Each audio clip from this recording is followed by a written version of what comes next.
Hey everybody, and welcome to Day 7 of the Final Fantasy Tactics Colosseum AI Tournament League for April. I'm Sardek, and with me again is Korremar. Hello, hello. We've got 13 matches tonight, 10 and a half, or 12 and a half really, because one of them has already completed its large map. We have fixed the issues with Phoenix Down and Frog. So let us go back to the small map for Paddy 1 versus Soul 2, kind of delayed from last night.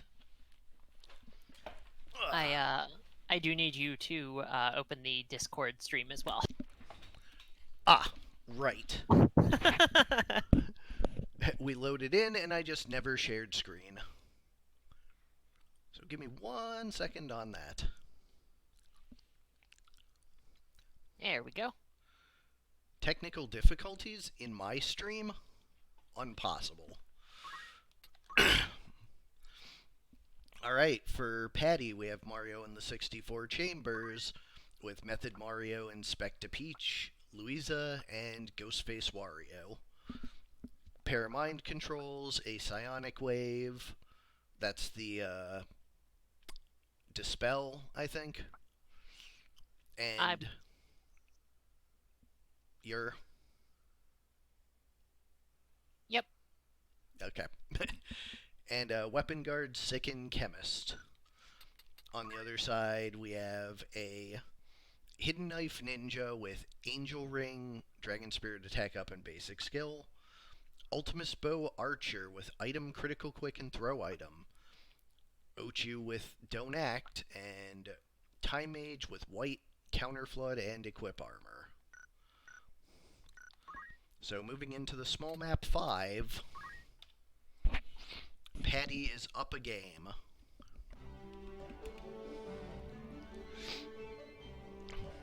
Also, the only way Frog is even possible is Bad Breath, so it's likely that it'll just not even happen.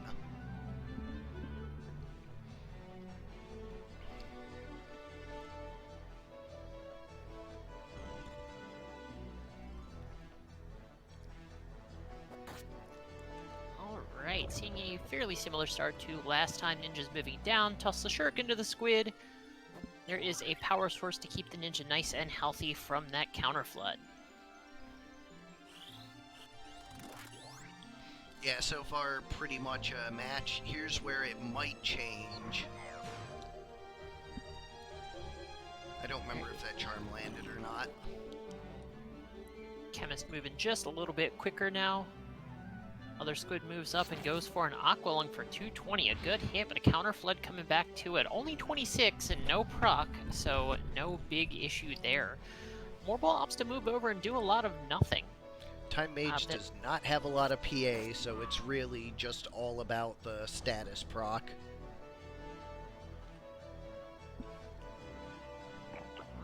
There's a Bad Breath, gets a poison and an oil, which does a lot of nothing. Slow in return from the counter flood. Yeah, definitely the loser in that trade.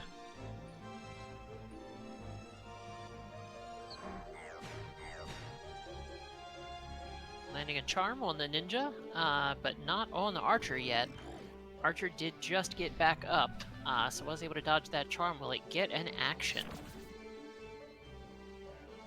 220 on the Moorball, getting real low, and no, the archer goes back down. This ninja is murdering its own team.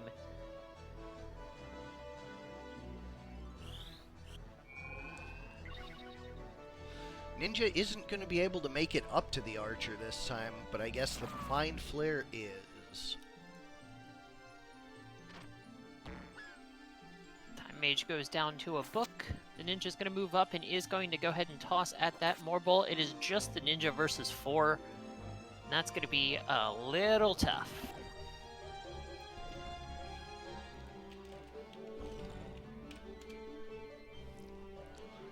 Yeah, pretty clearly a 2-0 Paddy at this rate.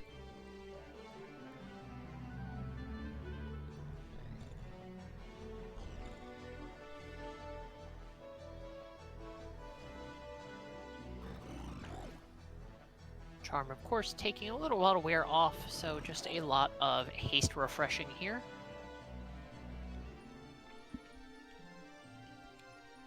Ninja is opting to just stay in the corner. The Poison Squid moving farther from the Chemist.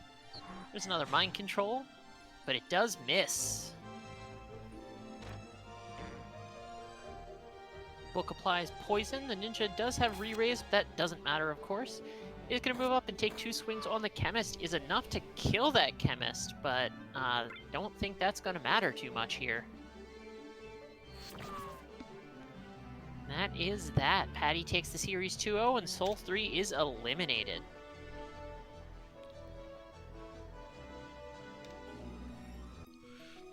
And now we move on to our matches for the day. Hero 4 versus Hero 3, our first mirror of the tournament. So, one of Hero's teams is going to be eliminated. Which one will it be?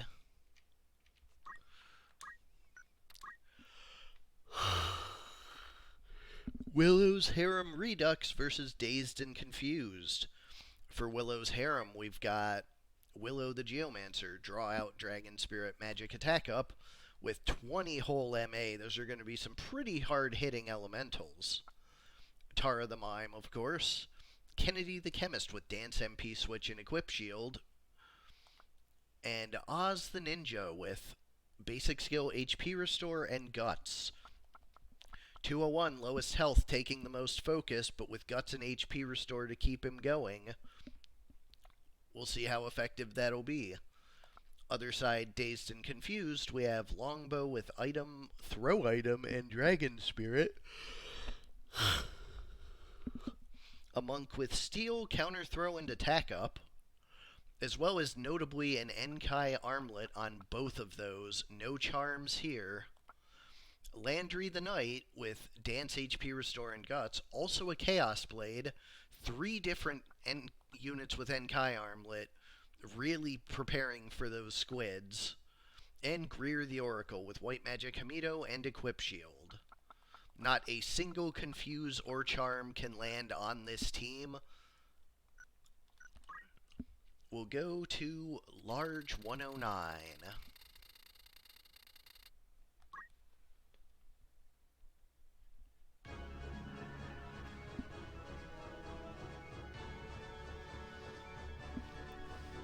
I do think Enkai is underutilized. Yeah, if you're casting Confuse 2 and you're afraid of the enemy bringing them into you, then yeah, Enkai is the obvious choice. And it's well positioned. Early dances. And it's well positioned this month with all the squids in the bracket.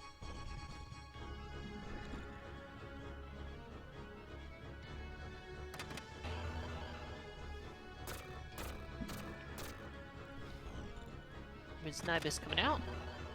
And there is the mimicked one as well, doing a little more damage than the original, but combined that is pretty hefty hits.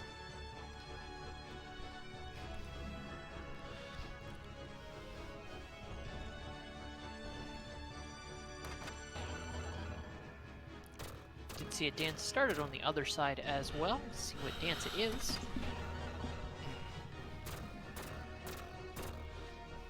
Yeah, with no PA save and no auto potion, those Wiznaboost hits are going to add up real fast.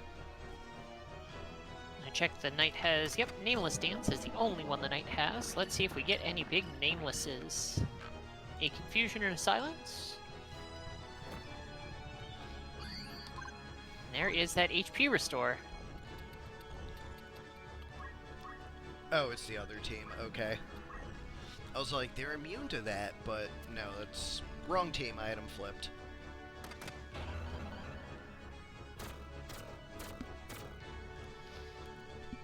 We're starting to get a little lower from this, the constant double Wiznibus. Yeah, at 151 there, the ninja throws are going to start being real dangerous. Fireball for the Oracle that was charging, and I do think this was Nibus kills. Well, the mimicked one at the very least will. Sure does. Bookreed gets a second kill, and things looking a little rough for Hero. Hero is in a pretty good spot here. The classic mirror match jokes. But here all week, folks. Although that's a lie. I won't be available to stream the 29th or 30th, so somebody else will have to pick it up those days. I mean, that said, the tournament might even be over by then. We only have 5 more days, including today, before it's complete. Oh, well, in that case, I suppose it might not be an issue then. Yep, Baron, this is, we've definitely seen, especially in the earlier months, especially from Fig in particular, we've seen quite a few WizNibus spam teams.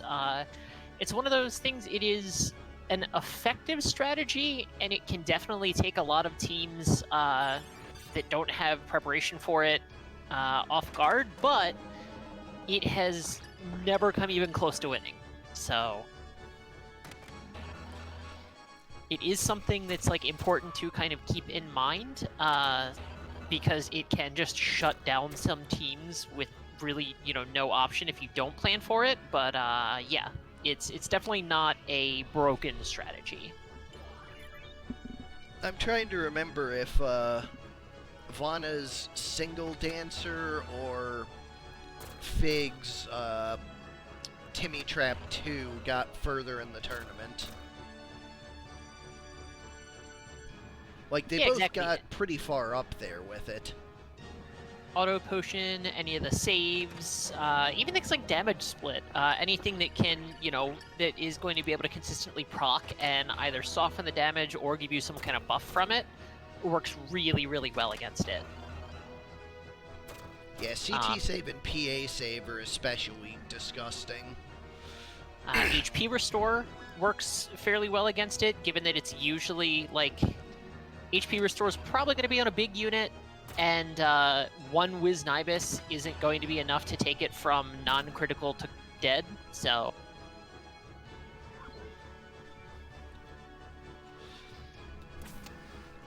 And also, like, one Rejuve on your team can answer, like, 4 turns of WizNibus, so... Absolutely. Yep, auto regen, move HP up. There's a lot of counters for it.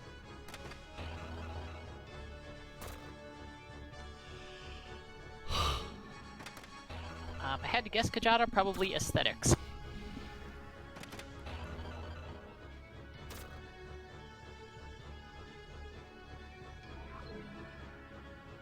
Oh, that too.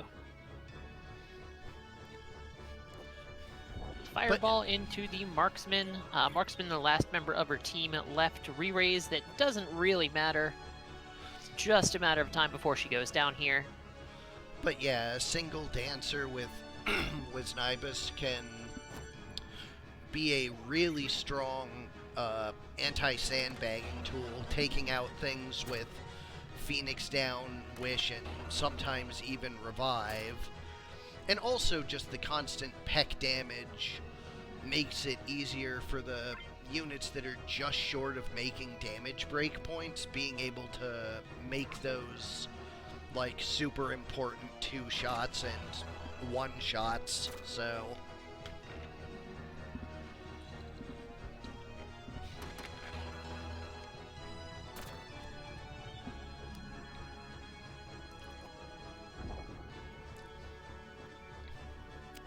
Fireball for 108, getting the Marksman very low again. She is not going to get a chance to, Oh, wow! Okay, she does opt to shoot to kill the Chemist. I suppose that works. You know, the AI didn't kill her because it assumed the WizNibus would, and she said, no, you know, actually I'm going to go ahead and kill the Dancer. All that being said, didn't matter, and Hero 4 takes the first game of the set. We go to small 113. Man, this is the opposite of the last one. Maps 6, 5, and 3, no scrolling, super easy. This one's 109, 113, 114.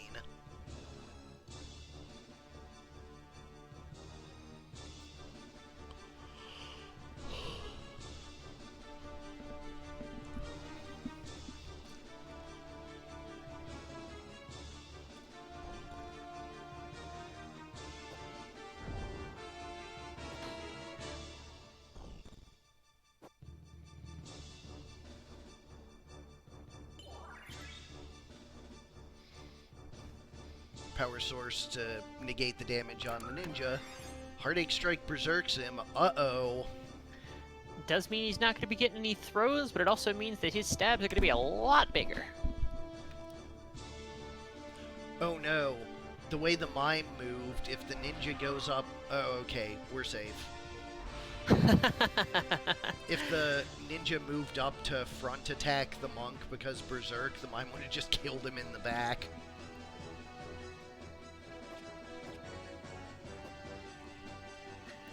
Misses both of the swings. That knight is evasive, of course, so unfortunately not what you want your berserk unit to be. Actually, that knight is not super evasive. That was just bad luck. CEV rears its ugly head.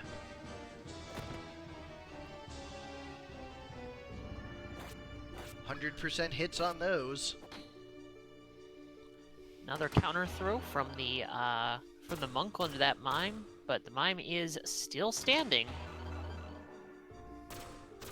Able to get that extra 90 damage out. Not standing through that, though.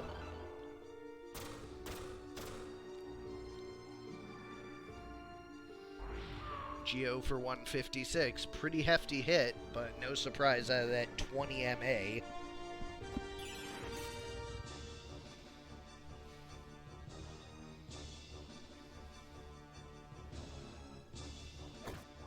Oof, Hamido.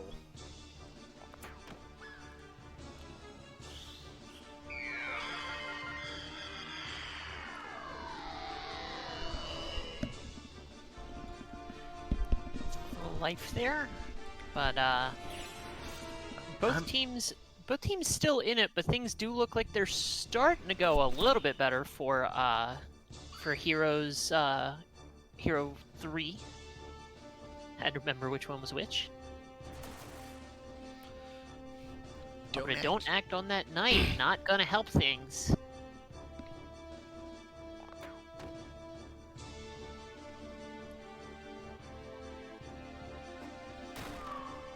Oof. Can't Hamido that.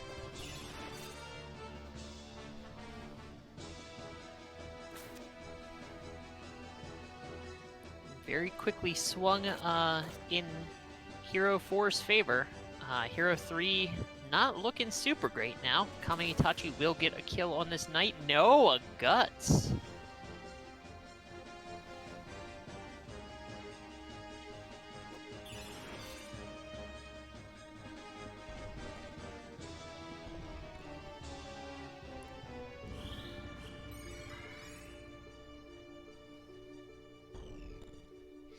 Oracle Flash healing itself, leaving that knight out to dry.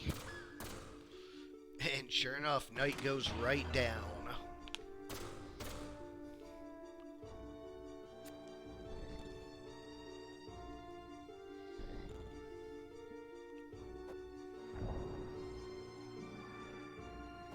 Marksman is dropped very low, does still have the high ground, but not a problem for the throw, and this was Nibus is gonna kill.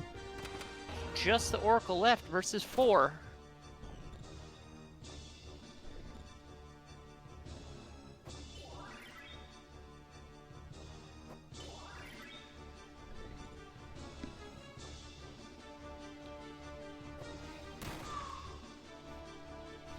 That will do it. Hero 4 takes the set 2-0. Hero 3 is eliminated. Willow's Harem, one of the mainstays of Heroes tournaments, gets to stick around. Up next, we have Paffey versus Kjata 2, Down to Clown versus Gil Rules Everything Around Me. Green, get the money.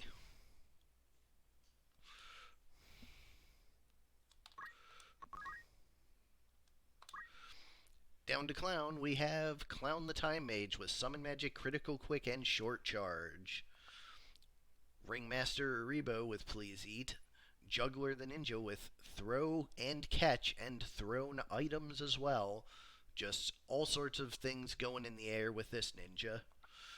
And Strongman with Red Shoes, Double Sasuke Knife, Weapon Guard, Equip Armor, and Move HP up.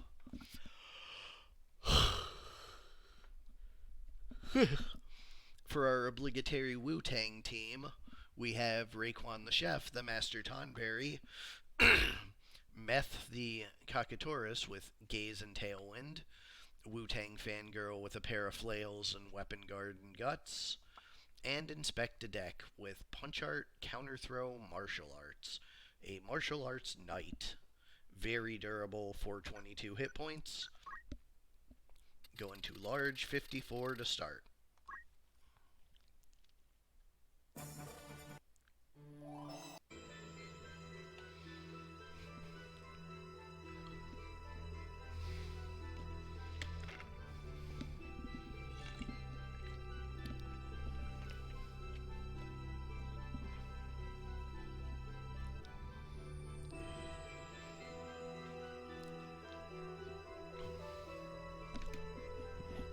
An early throw from the ninjas, only 67% chance, but hits no problem. Does get counter thrown for a pretty good bit of damage. There's a tailwind coming out from the bird. Bird, of course, going to have no problems crossing this gap. Please Eat onto one of the ninjas. Does land no problem, so that ninja is really scary. That's a caught or missed. Caught. Time Mage starting a very big cast. The Knight is going to move up and is going to get a Wave Fist to drop one of the ninjas.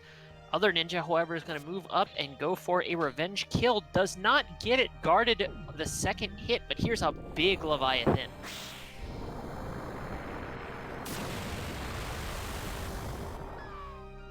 Double kill and a near fatal. That's a huge swing.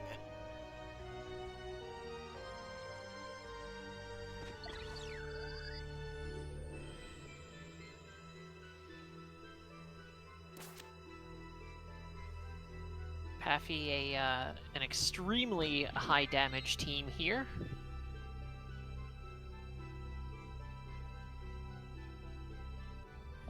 Ooh, Shadow Stitch though on the Berserk Ninja and in a spot that stops other units from crossing that gap. Bird tailwinds itself and is going to fly away into the corner. So it is just going to hang out over there until its Tonberry buddy goes down, but I do believe this Leviathan will do the trick. It sure does. It sure does. Wow. No guts there. The bird is gonna start aggressing again and gets one Petrify. But Time Mage is already charging something on it that will, in all likelihood, finish it off, and a soft to unpetrify the Uribo just to add insult to injury.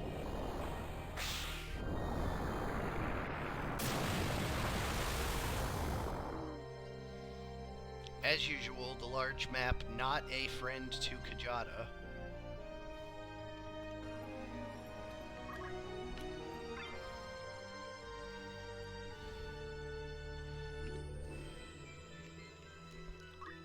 We'll see if the small map is as traditionally good for Kjata as the large map is bad.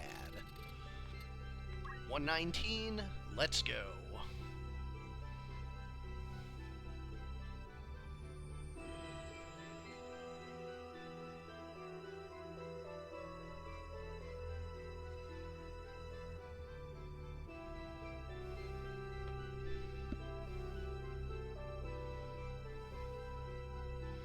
Some weird verticality on this map, but everyone's starting super close. Absolutely. We was it? It was last month, correct? That we had the block on this map with the petrified unit. It was one of these maps. I'm not sure if it was the small one. This has like 3 different starting locations. It's a large, a medium, or a small.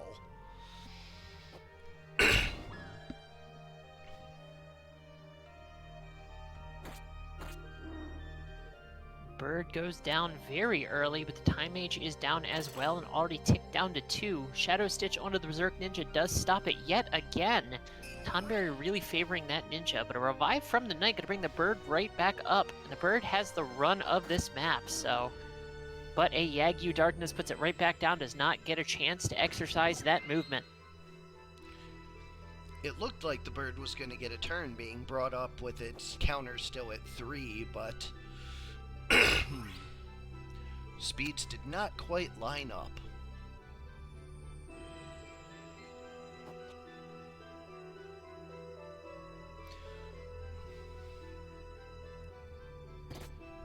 Chef's Knife onto the Berserk Ninja does do a little bit of damage, not a ton. It is protected. Gaze misses. And with Juggler right there, Petrify was not going to be sticking around for long anyways.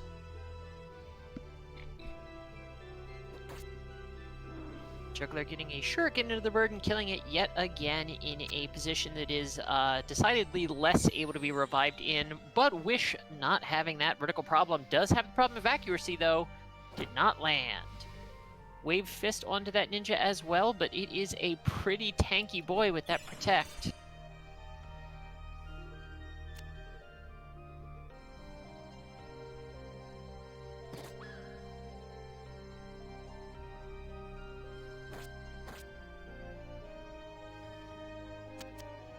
Does not get a kill on the Tonberry, and that makes that Tonberry very dangerous.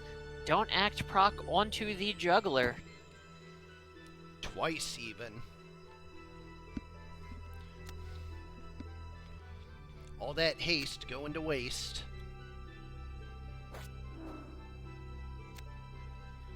Tonberry does not stand up to a second round of swings from the Berserk Ninja.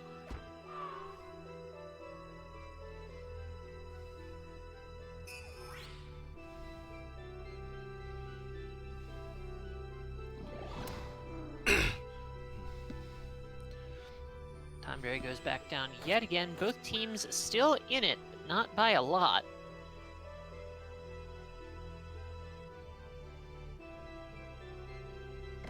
Baron, theoretically, but also there's no guarantee that don't act proccing, so 2 of them means you do have a little bit higher shot of it.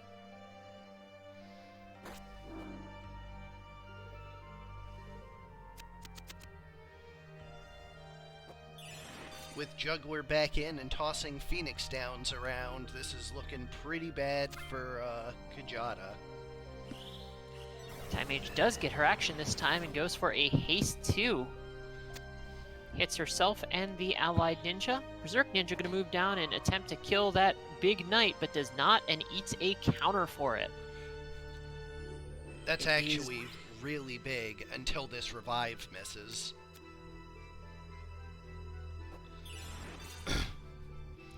That ninja is definitely the biggest source of damage for this team, so him being down and in a bad position to approach the knight would have been huge, but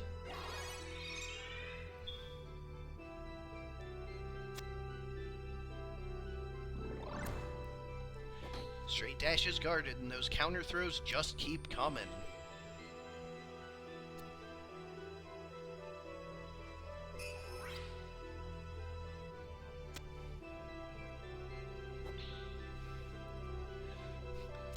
Knight really doing a solid job of prolonging this. Absolutely. And does not have crazy high evasion, just getting very lucky with the shield blocks. 156 to near fatal, though. That ninja does not get buffed, opts not to eat. It is a little too angry for a meal at the moment. Yet another guard. That is only a 35% chance to guard, but he has been using that shield to great effect. Berserk Ninja gets to the back, though, and that isn't a shieldable position. It goes 2-0 to Paffey. Kjata 2's team is out of here. Or I suppose Kjata's second team, not Kjata 2's team. There isn't a second Kjata running around.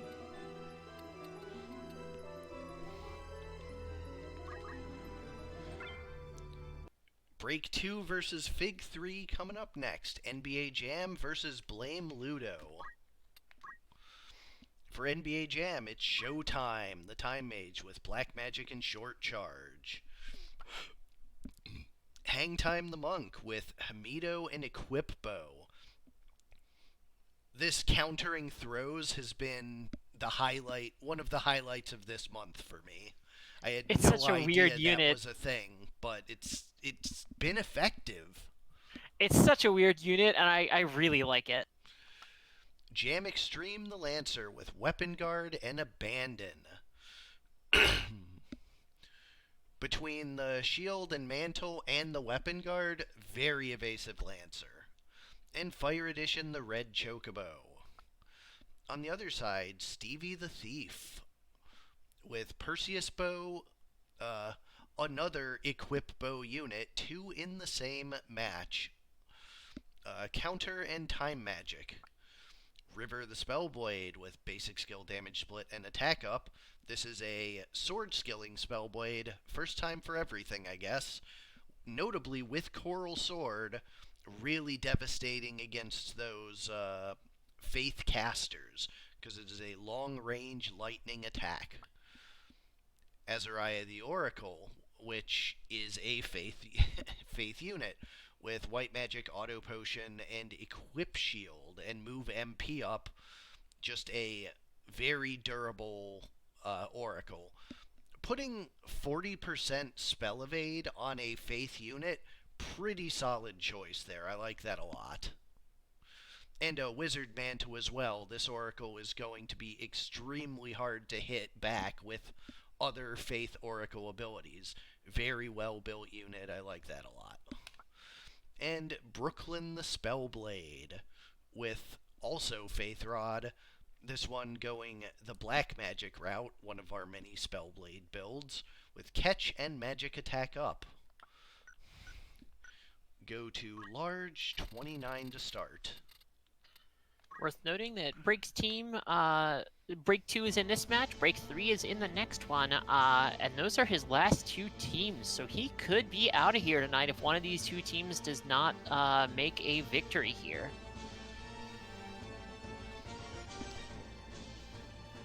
Best of luck. Let's see how it goes. Obviously, Fig still has a team in the winner's bracket, and I think Omega does too, maybe? Yes, Omega does as well.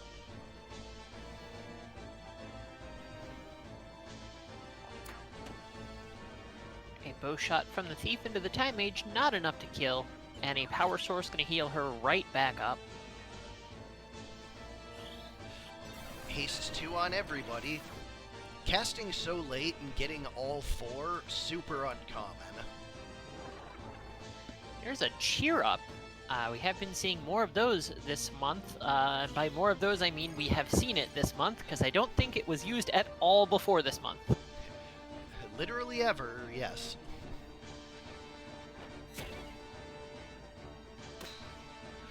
Yeah, the problem is if we, start doing that with all of the, medium-ish large maps, we have, 4 maps. It's definitely, reasonably high on my priority list, getting that sorted out.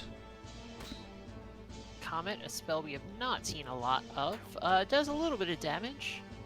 Thief takes another shot. Bow units are pretty able to get attacks in. That was a devastating jump from that Lancer. Bow units pretty able to still get attacks in when they are low, but this Choco Meteor, Thief is not going to survive that.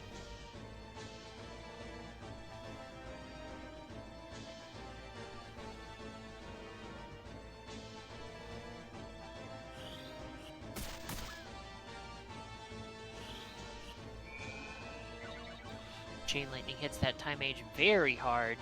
Lancer is still doing pretty okay. The Bow Monk is going to almost put the enemy Spellblade back down, but a damage split going to keep it just a little bit healthier.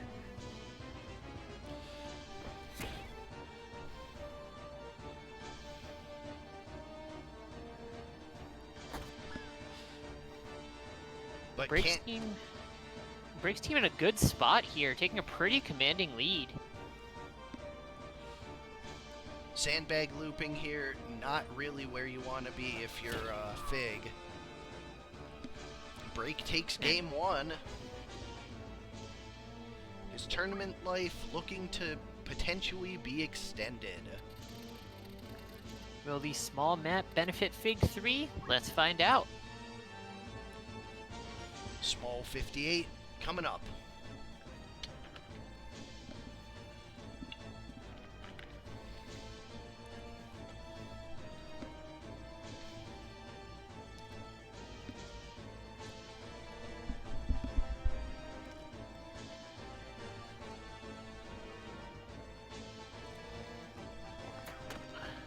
Monk opening with a bow shot.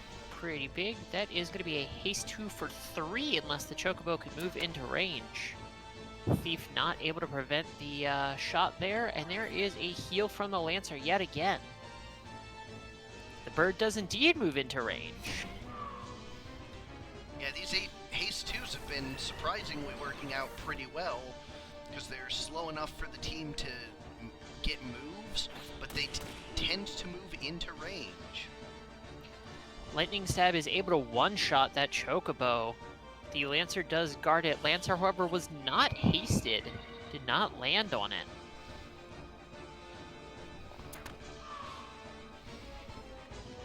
Thief is picked up and brought right back down yet again. A staff bonk from the Time Mage, an interesting choice on her part.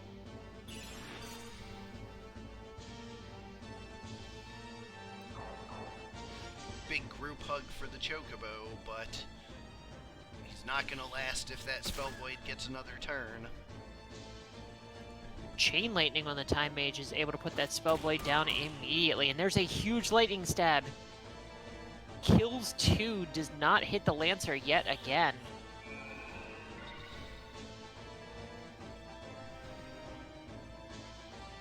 Lancer's going to be able to pick a unit up, but Fig this time with a fairly solid lead.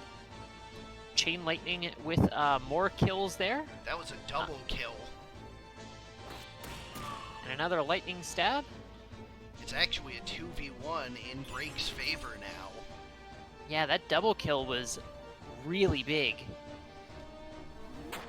And the Monk has time to defy pain. That swung back into Break's favor very, very quickly. Yeah, those Chain Lightnings abusing Faith units. That's the drawback of Faith.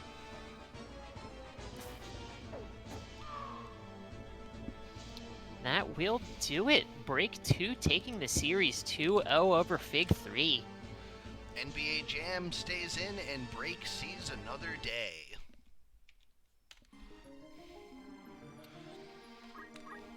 Let's see if Break can follow it up with a second win.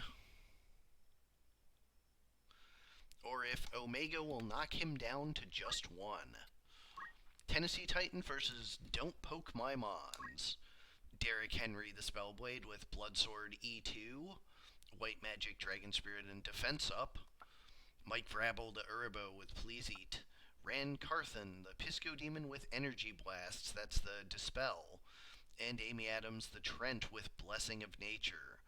Repeated re-raises. Emerson the Explosive with Flame Spin starting off Omega's Don't Poke My Mons. Sam the Samurai with an E2, double Genjis for status protection, basic skill Dragon Spirit and Equip Shield. Story the Woodman with just Protect Shell ready to put up, and Riley the Explosive. Double Flame Spin and no Flame immunity on this side. Let's see if it matters. Large 106 starting us off.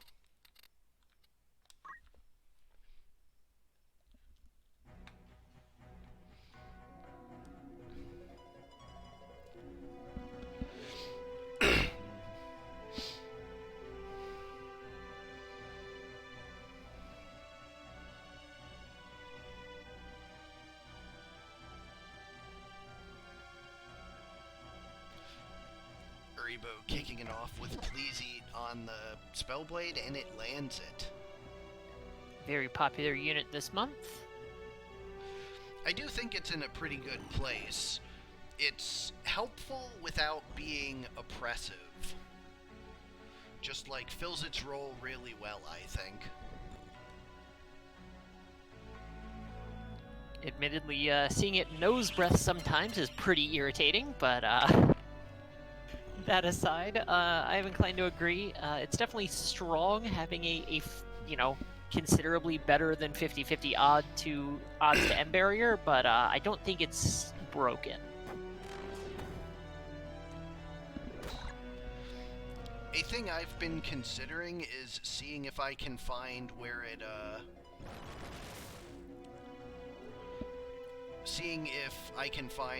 determines if a target is valid in the early AI decision process, and see if I can add another loop there to count dead teammates, and then if a charmed, confused, or death-sentenced unit is the last member alive on the team, treat it as if it does not have those status. That is something I'm trying to hunt down, see if I can make happen. That'll prevent those, like, long charm fests that we have to fast forward through in future months. That feels like a really good thing to find. Absolutely, yeah, if that's an option, that would definitely be pretty nice. There's a decent-sized flame spin, nothing huge, but a second one to follow it up immediately. Piggy does get an HP restore from it, though, and the tree is still pretty healthy.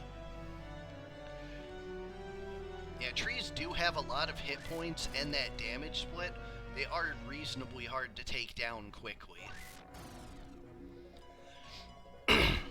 Damage split pretty interesting against bombs. It is fixed damage, so the damage is not halved. One of the only things that the bombs do not respect as far as having the damage goes.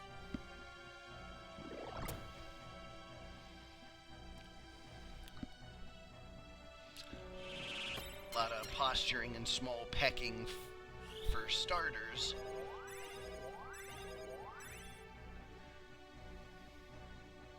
Both bombs a little bit lower here. Piggy does opt to go for the tree instead. 231, not small, but bounces half of it back. And that bomb does get a chance to heal. Don't understand what you're saying, hero.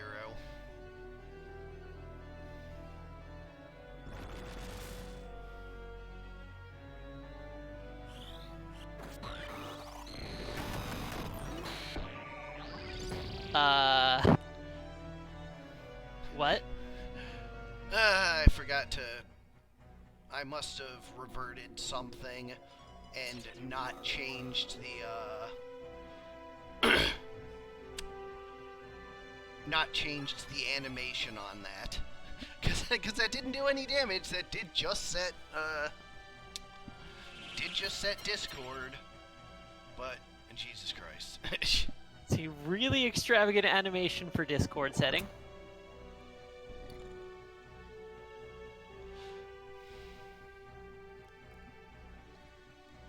Yeah, I was expecting to see a big number, and I was like, son of a bitch.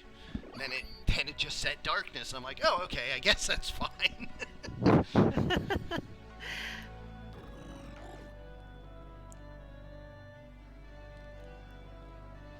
It gets used so rarely, we've just never seen it to be like, oh, that animation needs to be not ridiculous. That's definitely one of the animations even folks that have played a lot of vanilla have not seen very often, because it's on such an awful skill. The CT on that skill is miserable, so...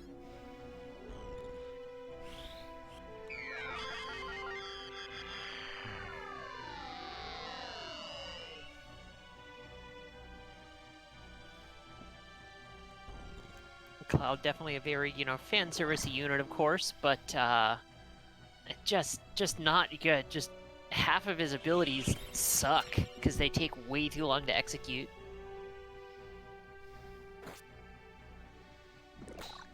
Nice blood sword there.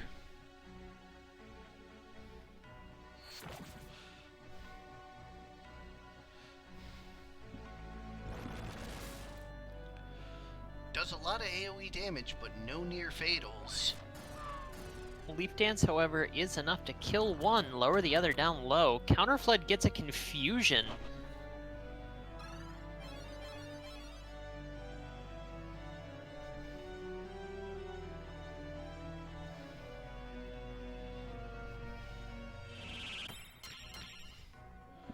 And the confused one merely defending.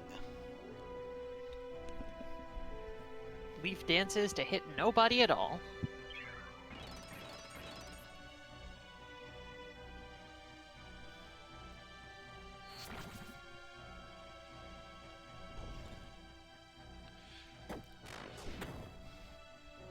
Flame attack to break the confuse.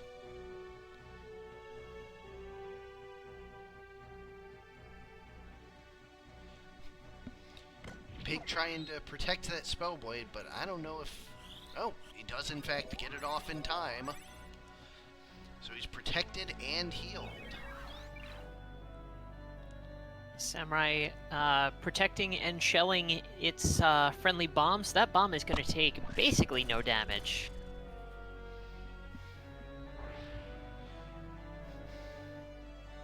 Counterflood inflicting discord on the trees. The tree, not that it's a notoriously good at dodging, but cannot dodge anymore. That dead bomb has ticked down to 1 already, though, so it is going to have a chance to get back up pretty soon.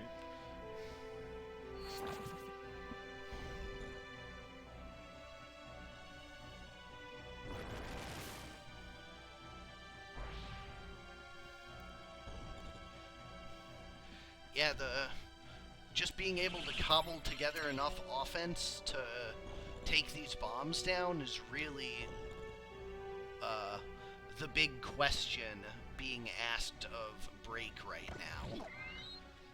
Can the team manage it, or will the bombs just keep getting back up because the damage isn't there to take out both at once?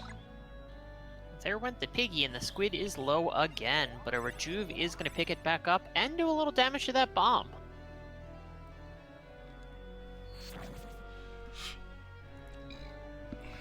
There's the bomb back up. The Spellblade is still pretty healthy, defending with Protect and Shell.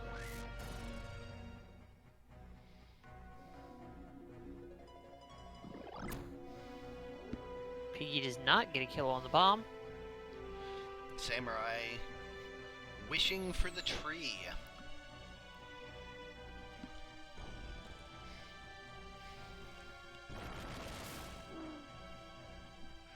This looks like it's probably going to go Omega's way.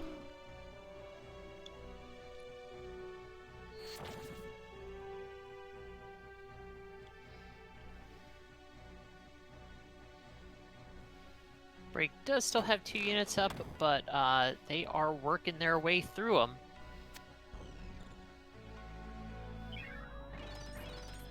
I think Break has 3 units up. Oh yes, that's Break's tree. Yep. Both have a tree, eh? Yeah, the monsters, as usual, confusing. But Break's units both in near fatal now. Defy Pain for 1. It's really just the piggy being down that's the big deal here.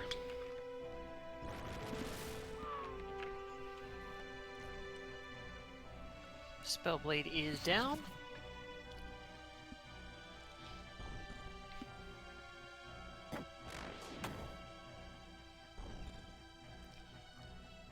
Tree's still reasonably healthy, but doesn't have a revival option, so...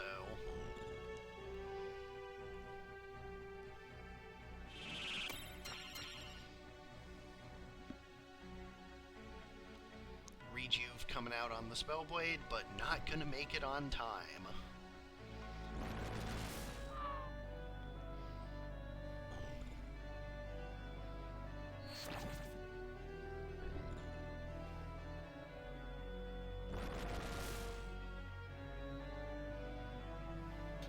That tree is tanking these flame spins fairly well, but it does opt to kill the samurai rather than attempting to heal itself, and that may, yep, that is going to do the tree in. It does have re-raise, however.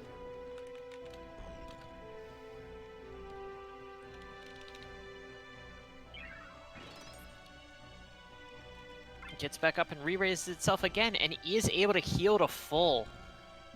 So it is just 2 bombs versus a tree and a squid.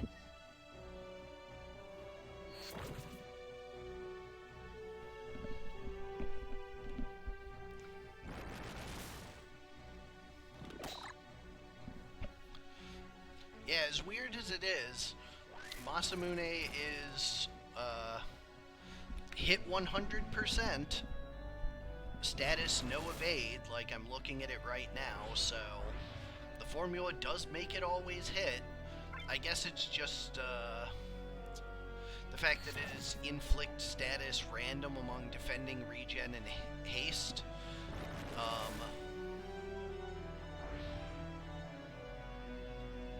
It might be that if they are already defending, and it selects defending, it'll do miss, because I believe defending can't stack with defending, whereas the other ones do refresh their duration. So I think that's probably what is going on there. It's probably only defend. That counter flood does not hit the bomb. It is floating tree blessing of nature's itself again. Is going to pick up that that crystal, but that is going to be a dead squid here. It does have re-raise, but if they can manage to kill the squid again before it gets re-raised again. Yeah, Masa was just a little too good when it was only haste or regen, so I added kind of a option that you don't want to see, but that's not strictly negative, just not exciting, and that that put it in a better place. Now it's just a tree on 2 bombs, and I do not think that tree is going to have any chance, really, especially with the bombs being able to heal each other.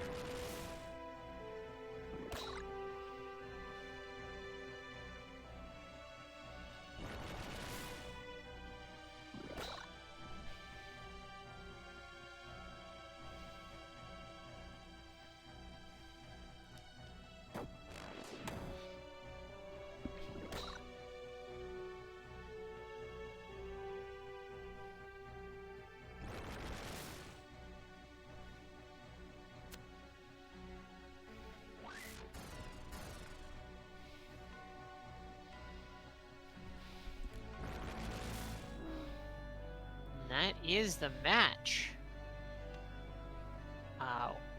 Or the first game of the match, at the very least. Yep. Omegasuspekt takes it, and break 3 is on make or break. Yeah, make or break game here. Small 62 coming up.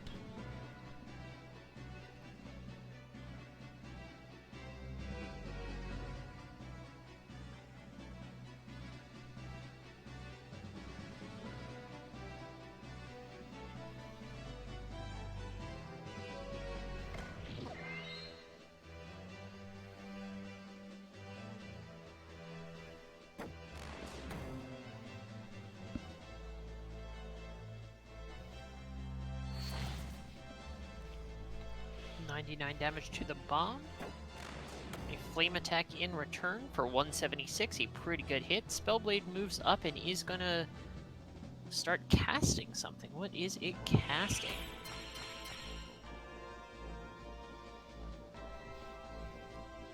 Rejuve, if I had to guess.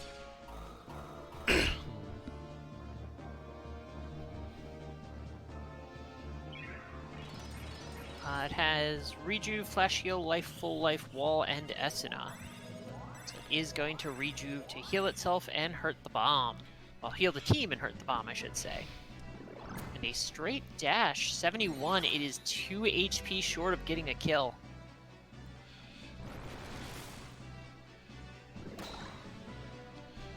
Damages its team more than its enemies with that.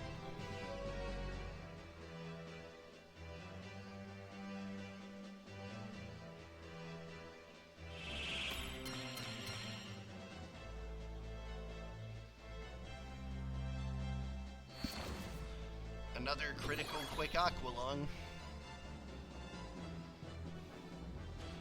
Flame Spin just itself as a heal.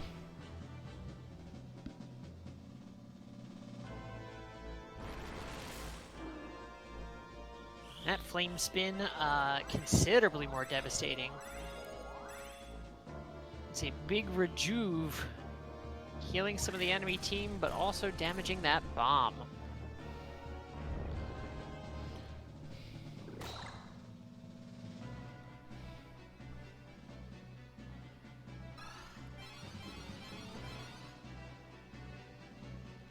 Piggy Re-Raise goes off. And 71 into the bomb.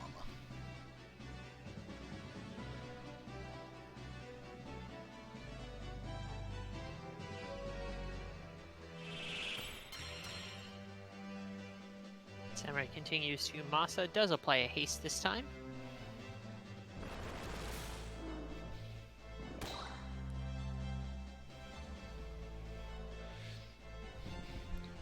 Aqualung, that may be enough. Full life. The space laser into the bomb gets the kill. Space lasers better than bombs.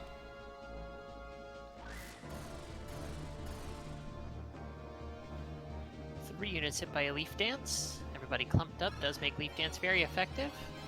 There is a Magic Spirit to heal the team up, as well as heal the enemy tree.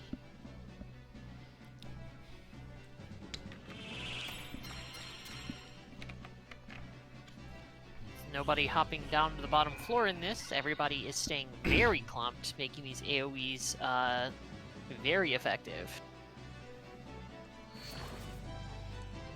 Samurai appears to be the target of the moment.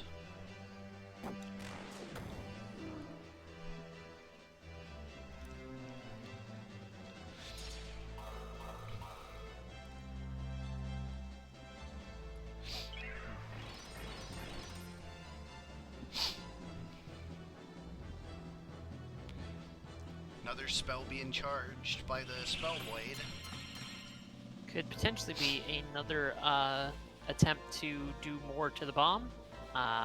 Could be a full life. Full life is only 20 MP, so I do believe it still had more than enough. Another AoE with a, unfortunate Demon Fire counter flood. Yes, full life for the pig.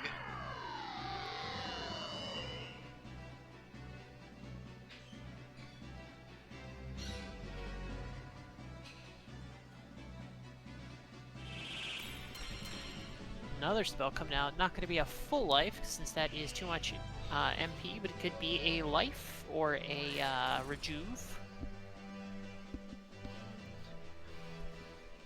Given the way the tree moved out to Magic Spirit, I think life is more likely of the two.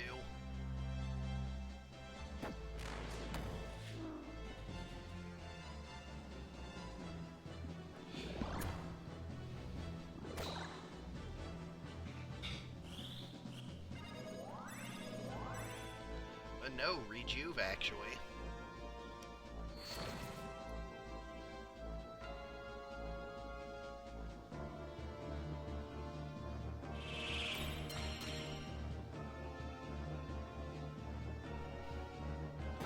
.216 flame attack, still enough to one-shot that pig. Another bomb is on the verge of getting up. That is going to be a pretty big tempo swing against Break's team.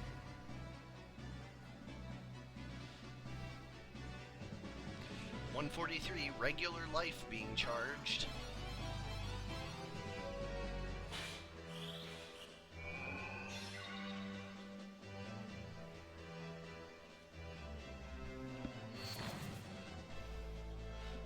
And there it is, the bomb is back.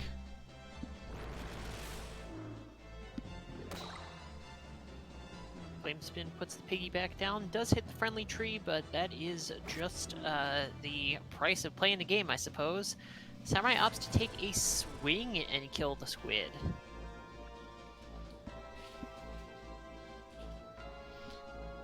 with those 2 kills with no re-raises among them. Rejuve being charged, but the other bomb might get to go too fast.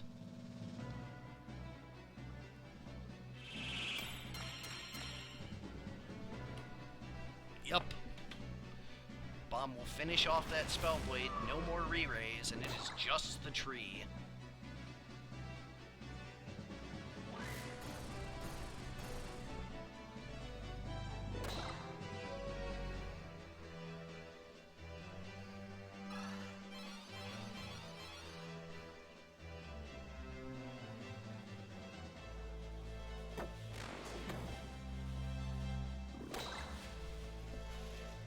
Take a little while to kill this tree, but it is just a matter of time. There's no way the tree is going to be able to take down 4 units.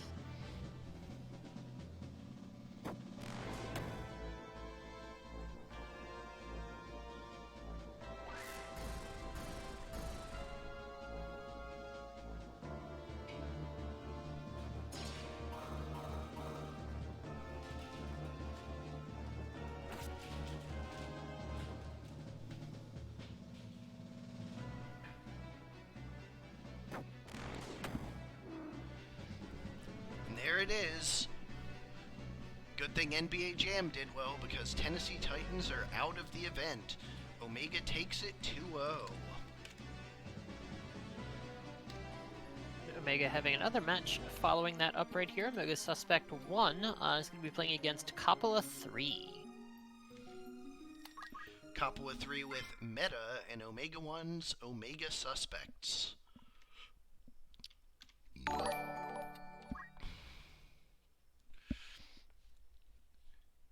For Meta, we have Annoy the Geo... One second.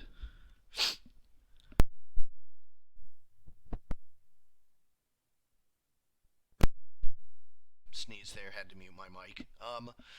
For Meta, we have Annoy the Geomancer with Item, Counterflood, and Overflow. So, big status setter here. Support the Time Mage with White Magic Auto Potion and Short Charge, as well as move MP up.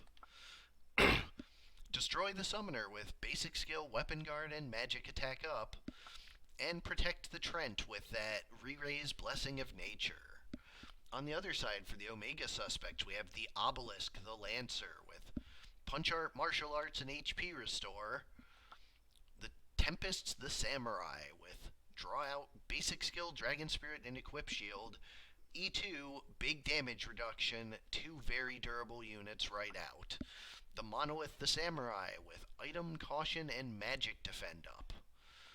And the Catalyst, the Geomancer, with White Magic, Barrier, and Overflow. Overflow for that Ancient Sword, Don't Act, as well as the Geomancy. And an E2 again for the durability. With Genji gear all over this team, major statuses are on lockout. Go to large map 59.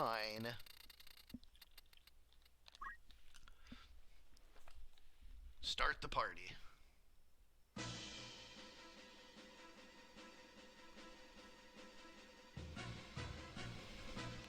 Neither of these teams is overwhelmingly defensive, so will be a little bit quicker match.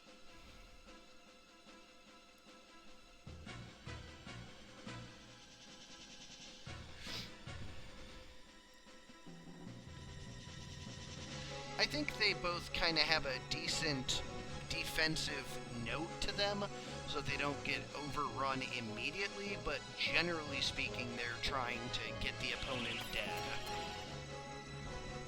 Like, I think that's just the right amount of support.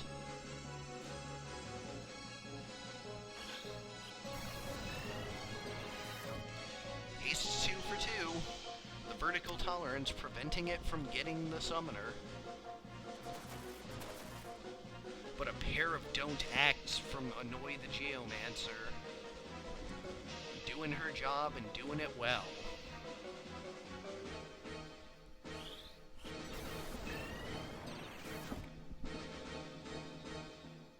Ace stolen to 3. The summoner moves up but is not in range to start doing anything just yet.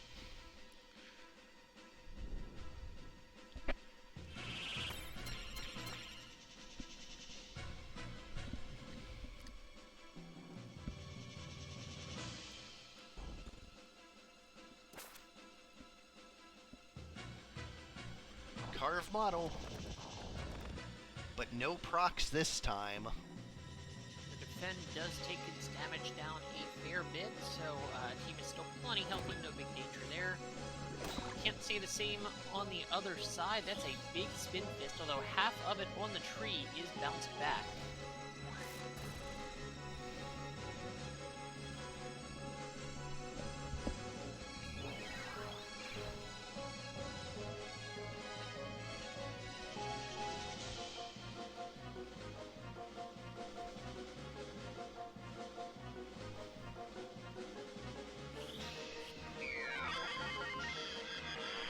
Full life, gonna bring that summoner back up, so she is potentially gonna get the chance to actually act here. Don't act, swear off. Do we get any more from this one? Yup, Samurai right back to not acting. Summoner does survive the spin fist this time, so is not near fatal, but is still looks like going to heal herself. Yeah, Moogle coming out, it looks like.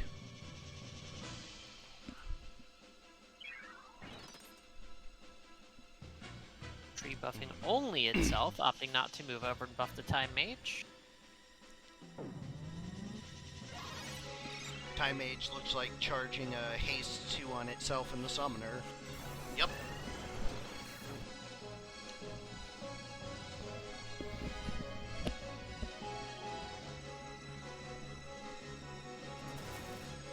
And a don't act, giving her a taste of her own medicine there. Right before her action at that. Summoner does finally go for an offensive cast, but the Lancer is having none of that. Immediate mid-charge. Although the Lancer being split off from the team, he is handling it quite admirably.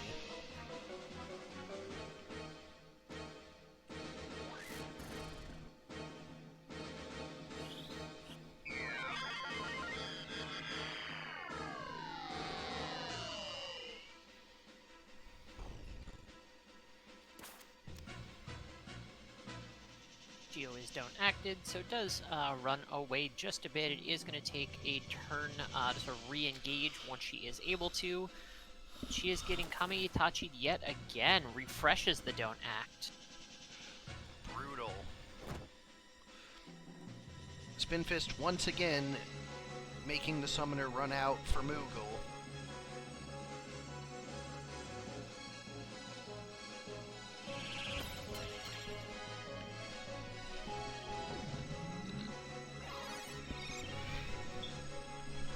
She heals up, but if she gets mid-charged again, just like last time, it will one-shot her.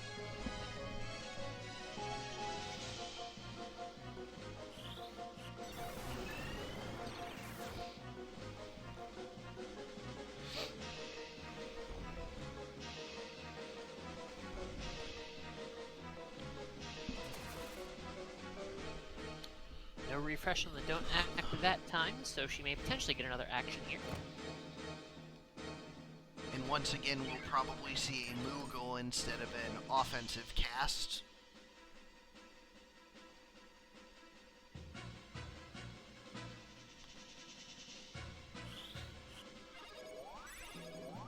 Rejuvenate coming through instead, so that might just be offense.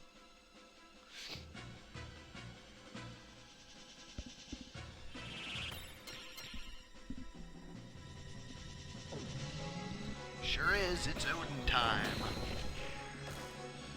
154, near fatal on the Lancer. This lead dance is going to be able to finish that Lancer. Samurai did move over. Not sure if she has any resurrection abilities or not.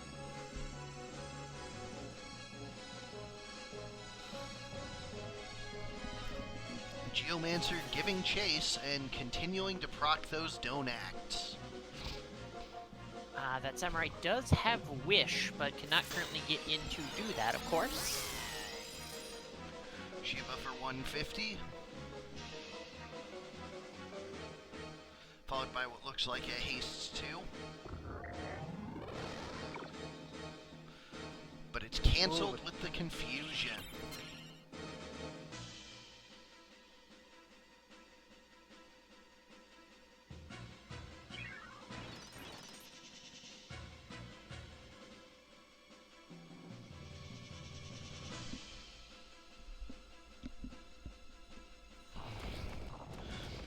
Carve model petrifies the tree.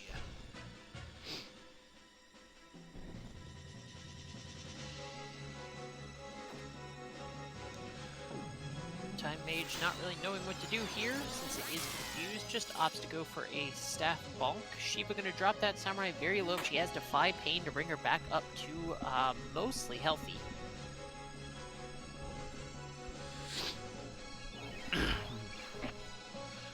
Kyo over the wall does provide a protect and shell for her, so she is gonna be a little bit sturdier now.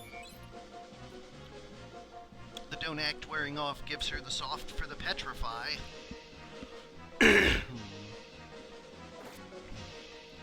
And Don't Act does not proc on the sword, so it is back to Annoy's time to shine.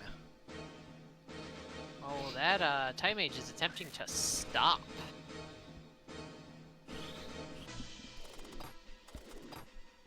That is pretty unfortunate friendly fire there.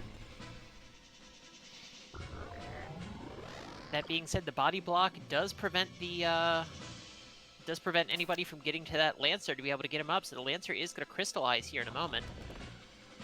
Carve model fails on the samurai, no proc. There's the crystal there. Yep, so that Lancer is out of here, not going to be able to get back up at all. Nakama Itachi gets 1 kill.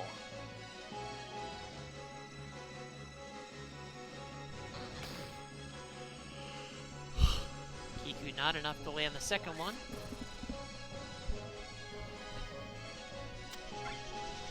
Geo picks up the crystal and goes for a Phoenix down on the summoner. That summoner's not in a great spot. He is going to get Muramasa right back down. That's a big Masa. Kills 2 and a hit on the Geo.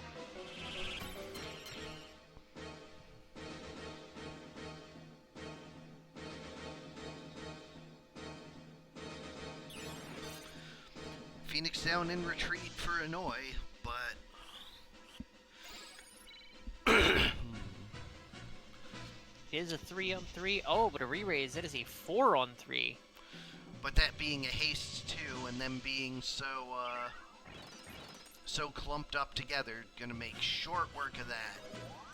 I stand corrected. The samurai does not go fast enough.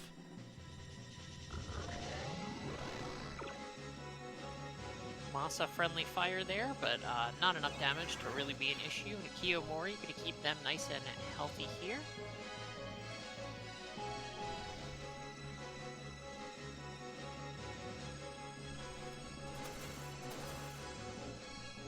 No procs for that, Kami Itachi.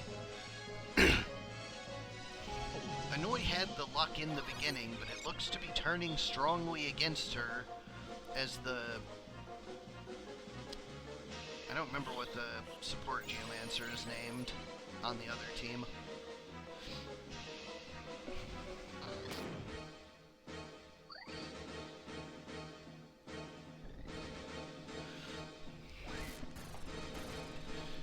AoE Leaf Dance, but not even triple-digit damage.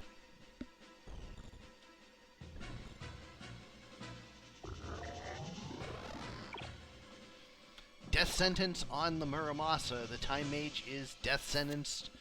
Will have a couple of turns unimpeded. Carve model still refusing to land. They may have status protection from it. They did have a lot of status protection, so... Oh, if that's the team with the Genjis, then yeah, they're immune to it.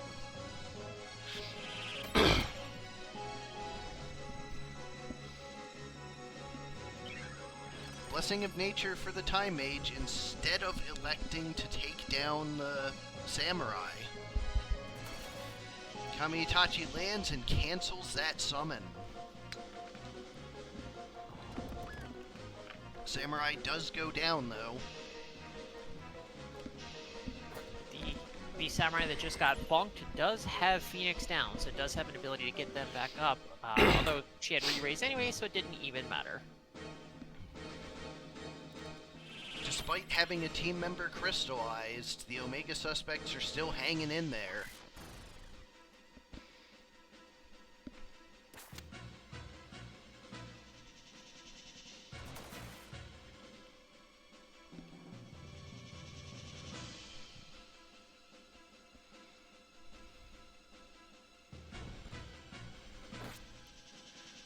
Another don't act. Time Mage goes down to the death sentence, but he does have a re-raise. Samurai has the power source for the other Samurai. That summoner dies over there in the corner. That's going to be a rough spot to be able to get over and res her. Confusion on the tree.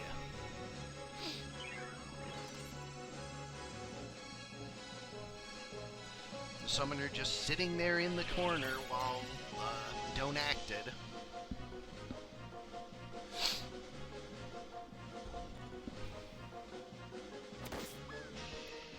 There it is. The Geo finishes off the summoner, and that summoner is poorly positioned. She did have re-raise, though, I believe.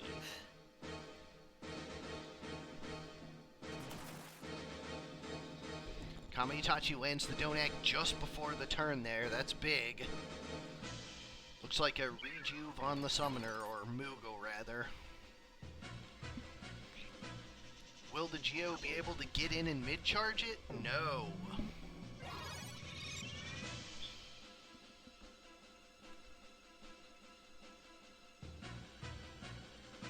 Gosh, still this far into the match and still with 7 units alive.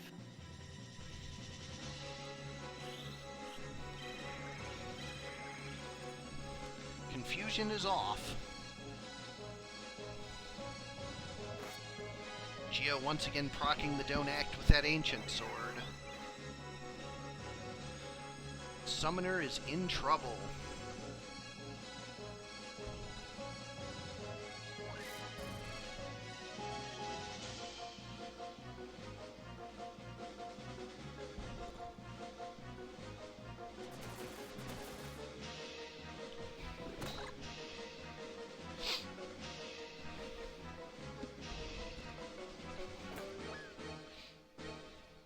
Samurai goes down, can be raised with a Phoenix down, although that Samurai is going to have to be able to get in to do so, but has no issues doing it. Not enough height to prevent the Phoenix down, but not enough HP, and the tree does get a Leaf Dance before she can defy pain.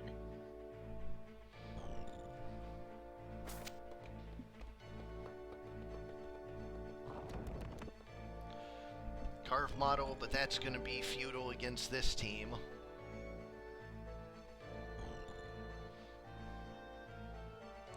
Catalysts with Carve model, and it does proc on the summoner. That summoner is way out in the middle of nowhere, probably gonna stay a statue. Samurai put down yet again, and the Samurai that continues to res over and over, the one that's getting Carve model right now, does have Mega Potion, but does not have Power Source or anything like that, so...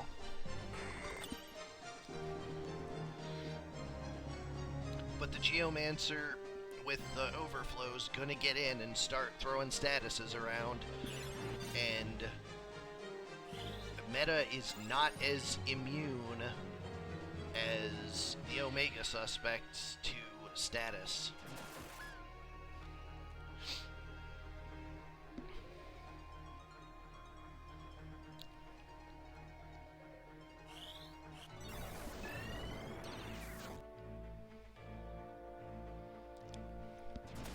Kami-Itachi does not land on the Samurai.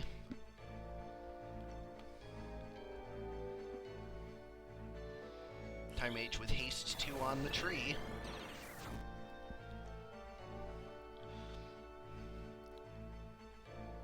Geomancer charging a spell, not using her element. And gets regen and haste out for troubles. That was a life.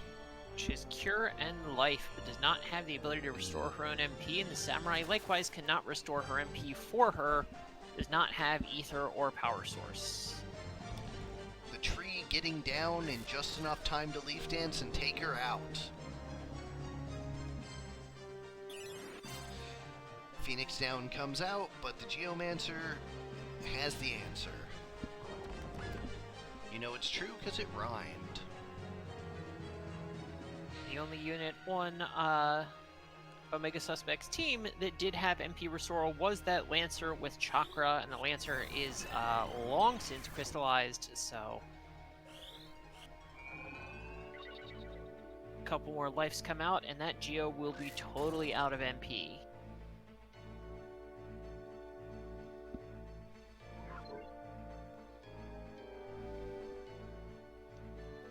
But the CT finally working out in that Samurai's favor. She is able to actually be rezzed and healed. So is going to be able to get an action, moves up and gets this Muramasa here. Death sentence once more.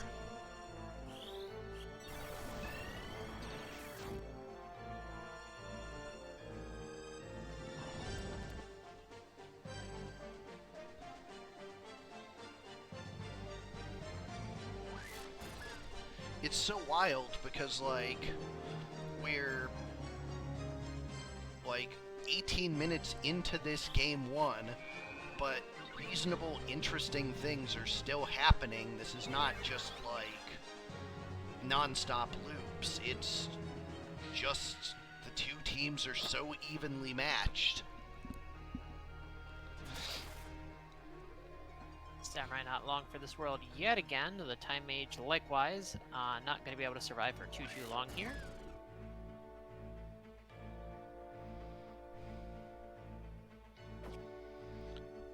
Not a whole lot doing on his last turn, I'll tell you what.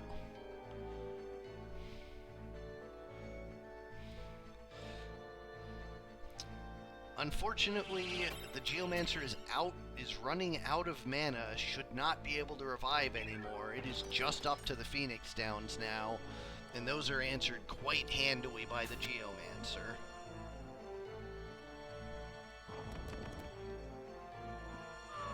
Model on the Samurai, but the Samurai is more than able to heal itself. There's a Cure coming out, but that is going to be just about the extent of her MP.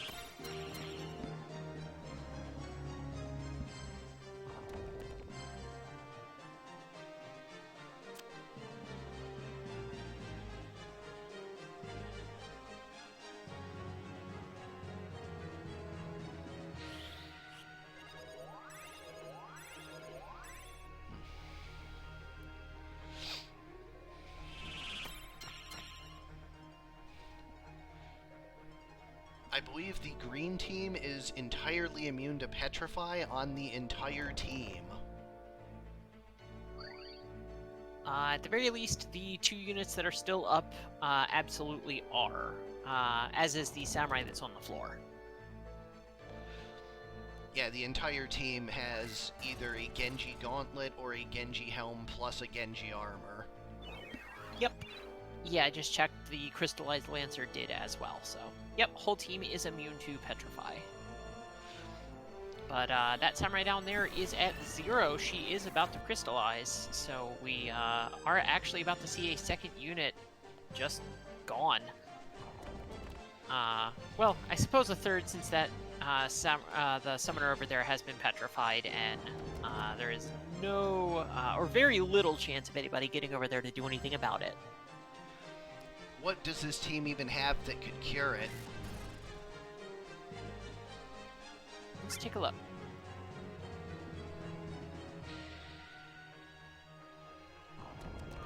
Samurai goes down, and that Geomancer does not have the MP to cast Life. Annoy, the Geomancer does have the ability to, actually, both the Geomancer and the Time Mage could remove it with, Soft and SNO, respectively. Carve model, no procs here.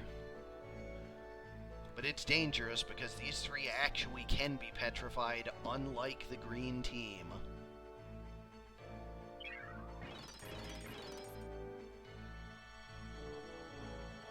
That being said, unless there are some huge petrify procs here, it looks like Meta does finally have this one in the bag. It was definitely an uphill battle. 2 very, very evenly matched teams.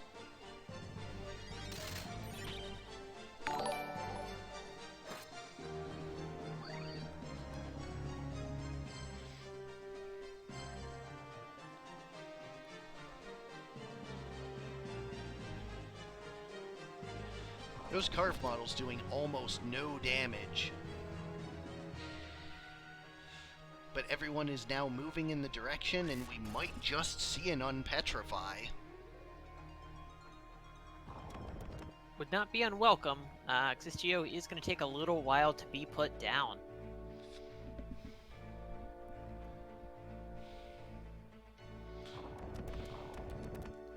Petrify for the tree, but fortunately that is not one of the ones that can cure it, so the Time Mage has the cure in hand.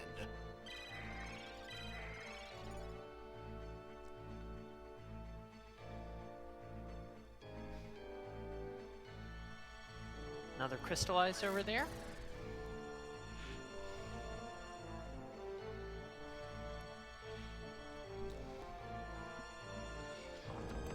Slowly ticking her down, 27 at a time. With this Petrify cure going off, though, that's probably going to be enough. And missing the Don't Act there, that's huge. Summoner takes just a moment to make herself feel a little bit better before going on the offense, but it is a 4-on-1 here.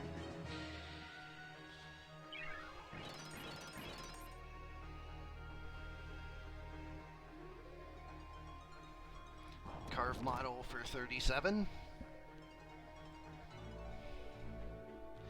The haste 2. And the summoner does also have heal, so even if a Petrify proc comes out here, even if 2 Petrifies come out at the same time, Meta is able to remove it with 3 of the 4 units on its team, so...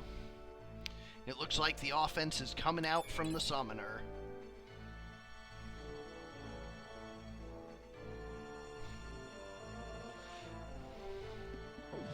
There's Shiva. 105, near fatal for the Geomancer. For a second I was expecting to see HP restore and was like saving up for an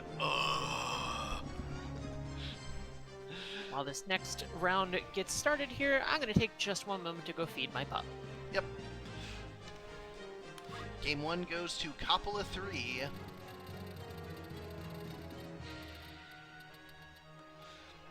We go to a small map where hopefully a little more aggression, a little faster.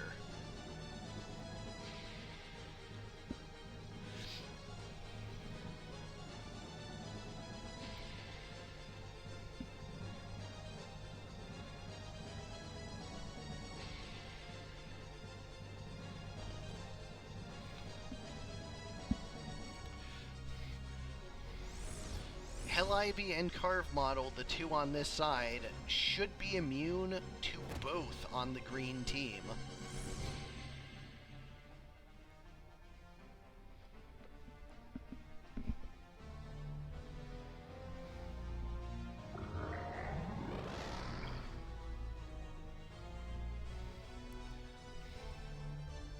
So really, it's all about this summoner.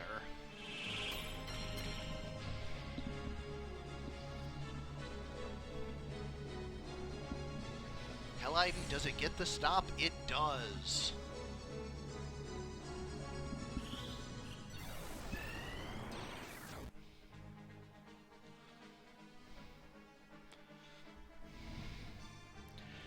Mega Potion for herself.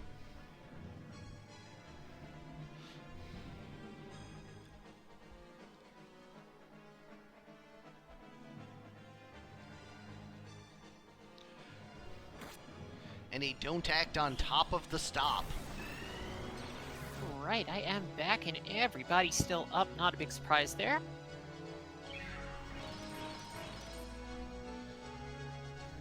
Big defensive Blessing of Nature up there. And the Spin Fist takes out the Summoner.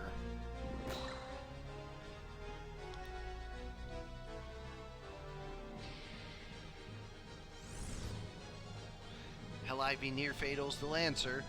The 2 weakest link units, the Lancer and Summoner, being the first down once more. But with a lot more open terrain here, it is a smaller battlefield for AoEs, but open terrain means nobody's going to be body blocking anybody else from getting to resurrect people.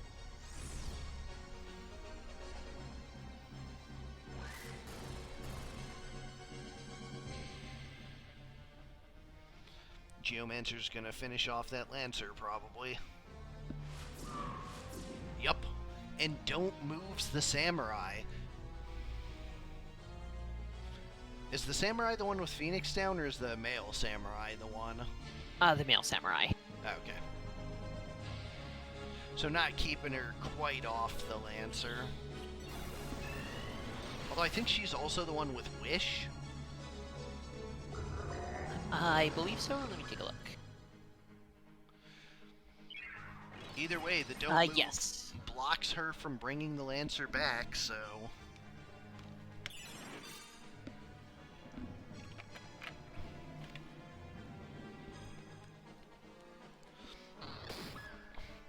And the male Samurai elects to take out the Summoner instead of bring back up the Lancer.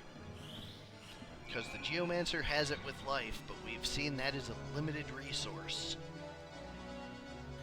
The Lancer being back up will likely Chakra on his turn. Does not. Could have Chakra to heal himself up as well as heal that MP used, but did opt to go up and Spin Fist instead.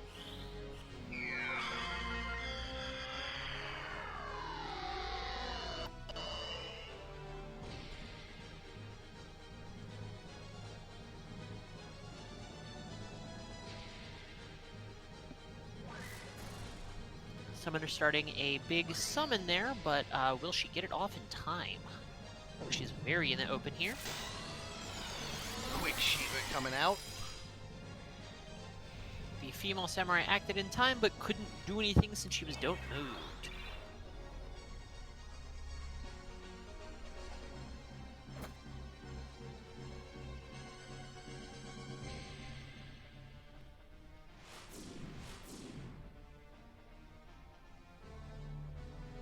Refresh the don't move and hit the male Samurai with it as well, so they are both stuck in the middle of the field there.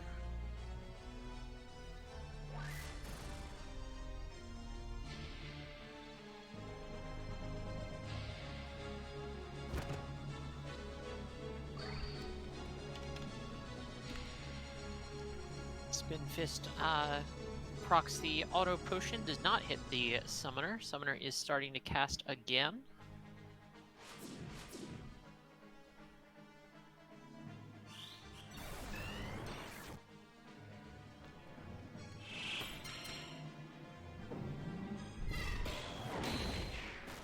There's an Odin. We could see procs here, but we do not. Good damage on the Lancer, though. Lancer does Chakra itself this time and moves away.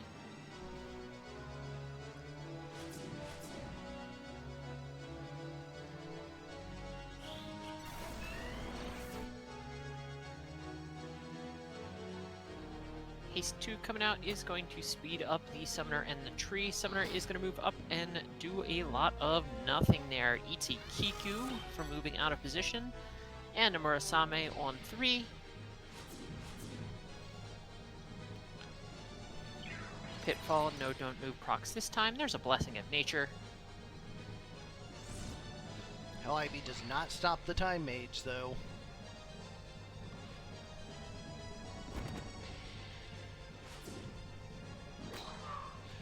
Two reactions take down the Lancer.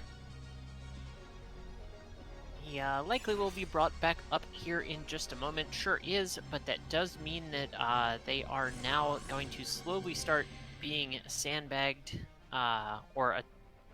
let's see, this is going to be a summon coming out. No, a Muramasa. Does not stop her, though. She is going to be able to Shiva just the same. And Magic Spirit to bring her back up to health.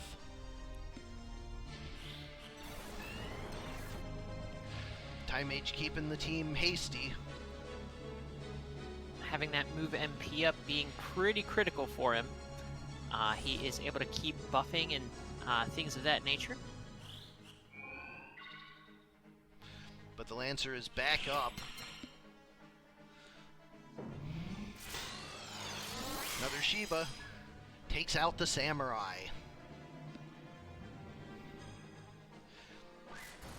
The Leaf Dance to near fatal the Lancer, but that's an HP restore. A Defy Pain on the Lancer, and we are back where we started. Jesus.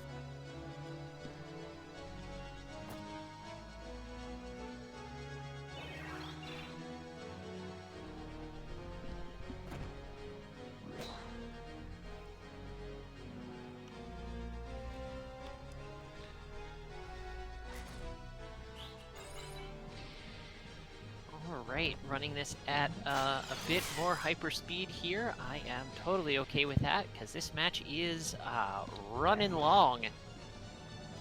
I, of course, had to open my mouth at the start of the set and say that I did not think this would be an incredibly long match. That will teach me to say anything ever again.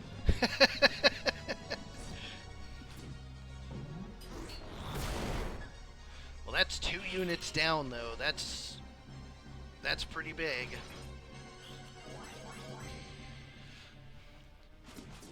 Team healing itself back up here, and a don't move on the Samurai. Yeah, that is enormous. That Samurai is not going to be able to make it out to revive the Lancer or the Samurai, and those are the 2 that need it. Don't move landing on the Geomancer as well. That's going to lock him down. That should be it. That summoner's just going to be able to nuke him from orbit.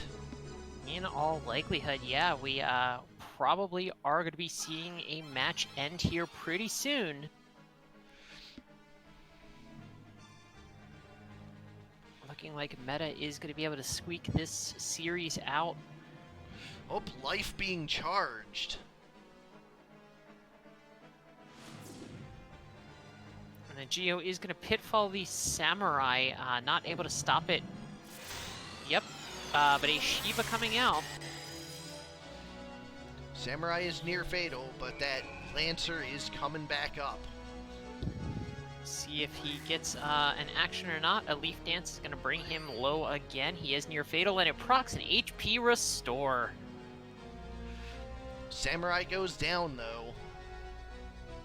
Nope, Mega Potion. God damn it. God damn it. In our hubris.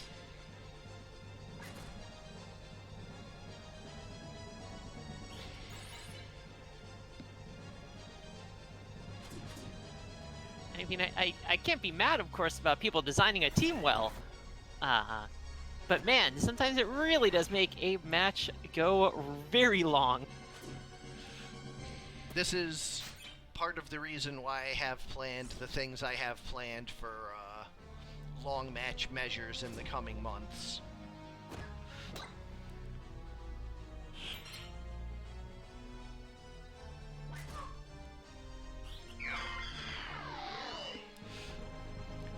Life bringing the summoner back up 2 units down again, and I do believe we are going to see a crystal here in a moment.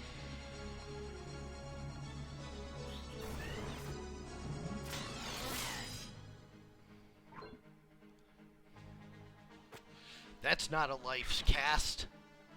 That is a crystal.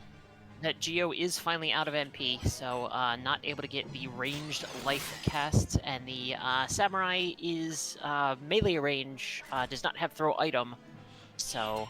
But there's a crystal right there to restore that MP, so... You hush! I mean, if we tried to not call attention to it, it would just happen. We've seen the, no, it's okay, and then they immediately do the thing. Alright, but that Geo is down now, so it is not going to happen. Second crystal up, but with just a Samurai locked in place. Beats Big Bunk from the Summoner. It is only a matter of time here. He can continue to Mega Potion himself, but that won't last too long. And that will do it. Meta will take it 2-0. How upset would you have been if Omegasuspekt took the small map? fairly upset. Anyways, we move to Kaffe 4 versus Ludo 2, Monster Tactics versus iCast.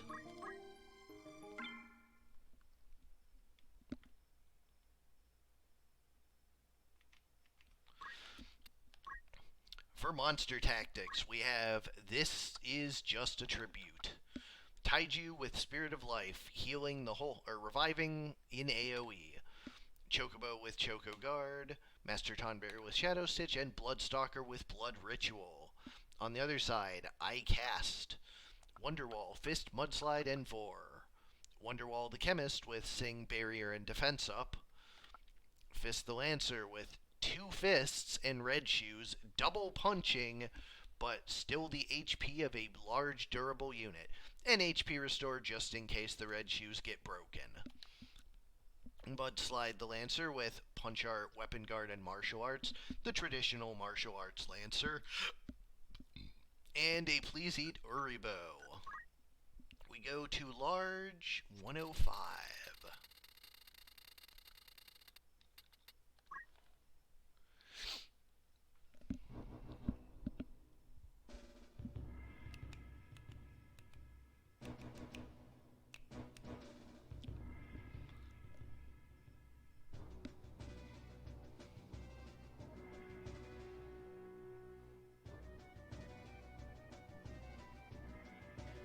Map that we haven't seen a whole lot.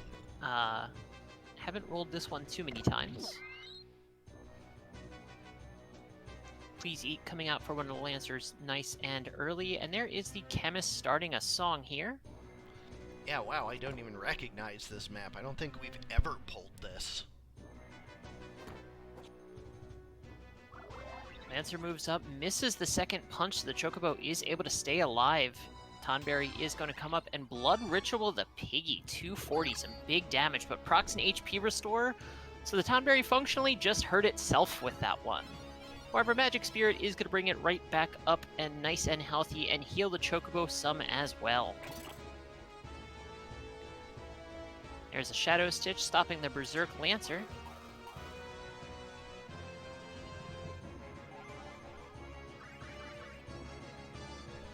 Quick on the stopped Lancer, so when the stop wears off, he will go immediately.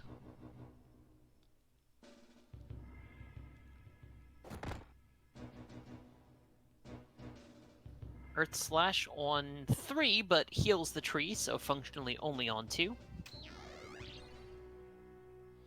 Another Piggy Blood Ritual, and another HP restore, so the Tonberry really just hurting itself yet again. There's a Battle Song this time instead, but again, only hitting the stopped Lancer. Although that Lancer is going to be out of control when it pops out of stop. 18 PA plus Berserk.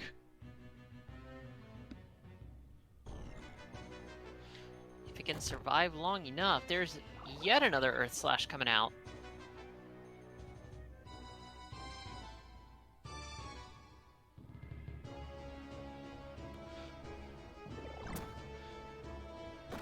Meatbone Slash takes the pig out.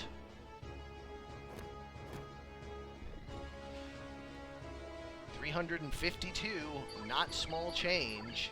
It's a lot of damage.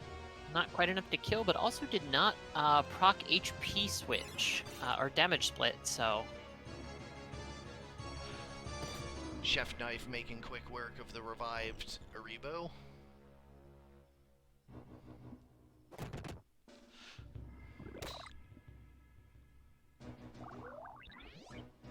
That was a pretty hefty spin fist there.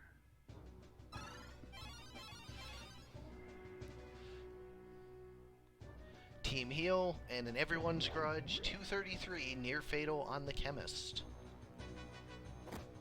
Unsurprisingly, Chocobo goes down hard. Chemist will be able to heal himself with a power source, not particularly unexpected.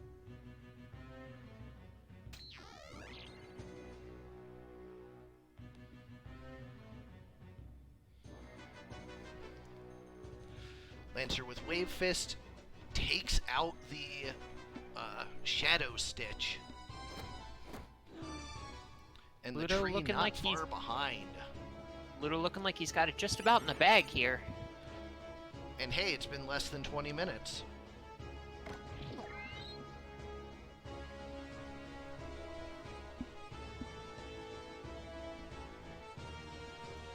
Bloodstalker's going to be on the wrong side of a wave fist. Survives, I think, with guts. It doesn't that time, though. Ludo takes game 1.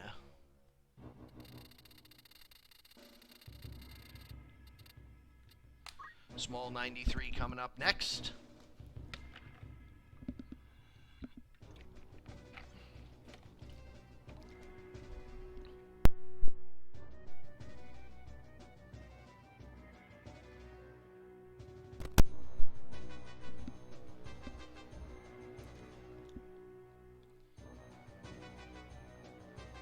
Much smaller map here. Definitely one of the smaller options.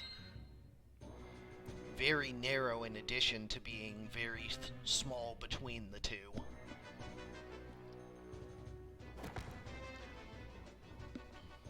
Yes, the Punch Lancers, pretty interesting. Also, just thematically, the fact that a fully armored man comes up and does not use a weapon, he just punches you, is pretty dope. I mean, I imagine being hit with a, metal gauntlet in the face is still pretty painful. Yeah, probably not great. I mean, you know, the corner of an IKEA table was enough to take me out of commission for a day, so I imagine a metal gauntlet probably does not feel great. Wave Fist takes out the Bloodstalker. Spirit of Life brings the Bloodstalker back up, but misses the other. Shadow Stitch for the piggy.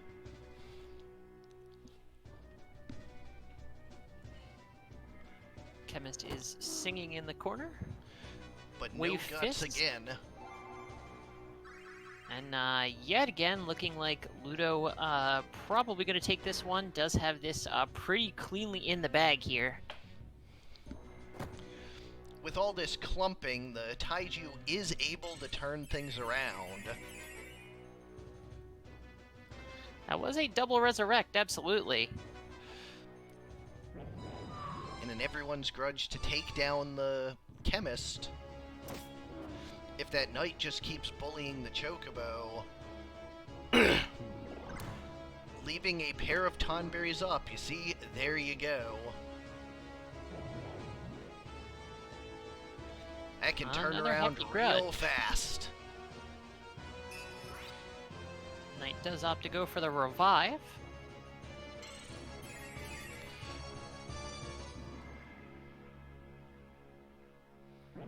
A single Spin Fist could turn things around very quickly if the Lancer opts to do so, but is currently more worried about resurrecting the team, as one would expect.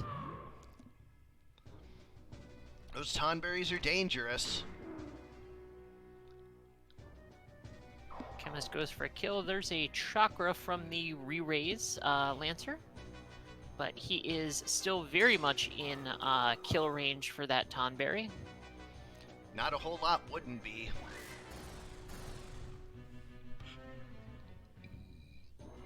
But the Tonberry finally out of range and just ducks into the corner. That may give the team long enough to turn it around here. Nice, hero. Nice. Tonberry brought out of near fatal, so is going to move back into the action, but is still pretty low. One hit from most things will kill it, assuming it does not guts. Double kill from Leaf Dance, although the reviving Lancer is hasted. Berserk Lancer is at 0, so will crystallize here shortly if it does not get rezzed. Everyone's grudge takes the Chemist back out, and that's a crystal.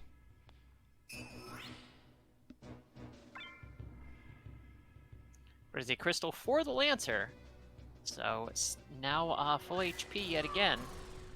But things not working out here. This Lancer is stuck in a loop reviving. And all it's going to take is that Master Tonberry stopping him.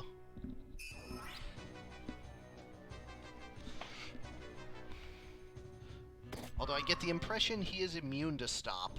I don't have his sheet open in front of me, but I suspect he's got Genji. He is not, actually. He does have a Genji shield, but that does not stop. Shield is Frog and Petrify. Heroic Gloves, likewise, status protections, but not against stop. The two Tonberries are on Kaffe's team, Monster Tactics.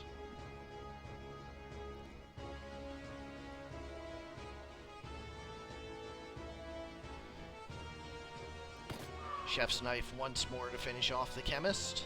Another Crystallize, and sure enough, it looked like they were going down, but they managed to rally with that Taiju bringing 2 back up, and we're going to a Game 3. Yep, AoE Raise and some Tonberry Guts miracles. Yeah, you can't ever count out Tonberries. Some very gross things can happen when they get lucky. We go to Volcano for the medium.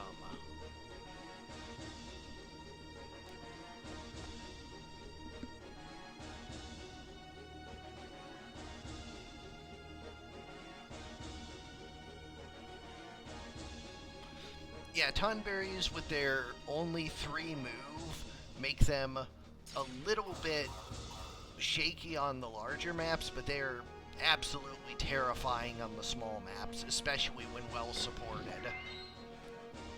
And it's especially gross if you can bring them up with Phoenix Down or Wish, because they're everyone's grudge is enormous.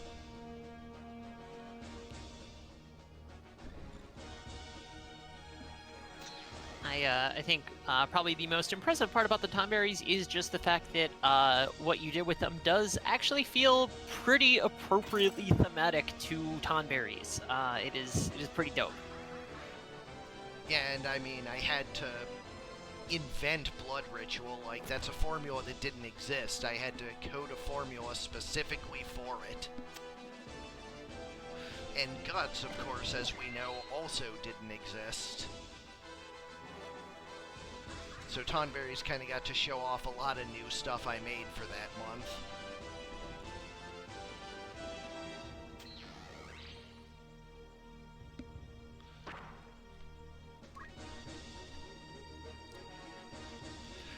Leaf Dance finishing off that terrifying, aggressive Lancer. And, because I of course have permanent Final Fantasy XI brain from having played it. Fun fact, Tonberry Rangers do exist in that game, and Ranger in that game does have Shadow Stitch as an ability, so even if Tonberries normally can't use it, I also just like the fact that, hey, it's a Tonberry Ranger, look at that. Near Fatal? Who's Near Fatal? Punch. No cowardly AI here.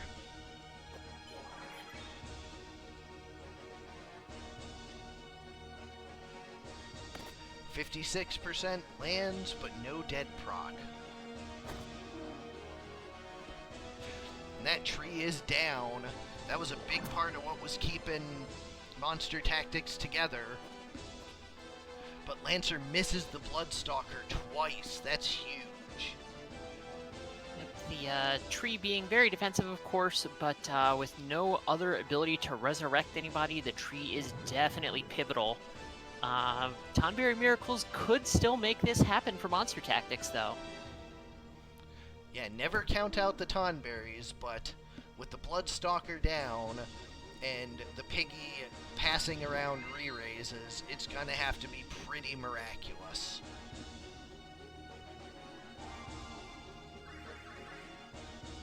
Double quick there.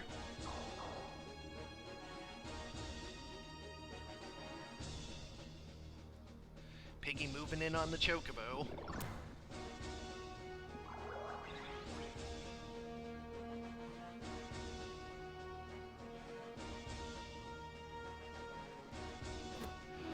Chocobo goes down, and there it is. Monster Tactics is eliminated. Ludo takes the match 2-1. Good match, though. We go Absolutely. to Hero 1, Korremar 3 for the next. Quadruple H versus Space Mutiny. Space Mutiny somehow still around. Let's see if the boys can keep it going. Their names are just too cool to be eliminated. So for Quadruple H, we have Mr. Zoom the Chemist with Steel, Dragon Spirit, and Equip Shield. Mrs. Zoom the Ninja with Basic Skill, MP Switch, and Guts. 194 making her the target of the enemy, but between that MP Switch and that Guts, very hard to take out. Hero in the Spellblade with Elemental, Counterflood, and Overflow. And 20 whole MA. It's going to hit hard, and when it doesn't, the status is following behind. And Hero the Geomancer with Punch Art, Weapon Guard, and Martial Arts. 19 PA Martial Artist with a 40% shield evade. That's a good monk. On the other side, well, I don't know about good, but monks. For Space Mutiny, we have Thick Mick Run Fast, the Equip Armor Monk, 436 HP, so not a small boy. He has Counter Throw to help a little bit. Time Magic for that. Haste 2 does have Diamond Helmet, Platinum Armor, a Cursed Ring so he can get back up, Spin Fist, Repeating Fist, and Chakra. Next up, Fridge Large Meat, the Two Swords Hamido Monk, so he can hit real hard. Defy Pain, Heal, Wish, Wave Fist, and Earth Slash. Bolt Vanderhuge, the Punch Art basic skill, throws stone off of attack up and 13 PA, so pretty good damage there. Stigma Magic, Revive, Wild Swing, and Target. Bringing up the rear, Slab Squat Thrust with Sing for Life and Battle Song. HP Restoring Guts, move HP up to keep himself up just a little bit better. It is pretty cool how many different takes on monks you can have there. Large Map 6 coming out. It is one of the jobs that can go in more directions than most can.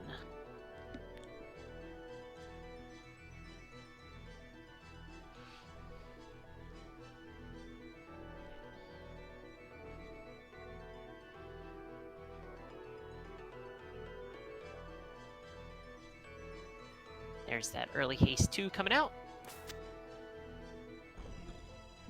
Not quite as fast as Lunch Rushes, but still getting the job done.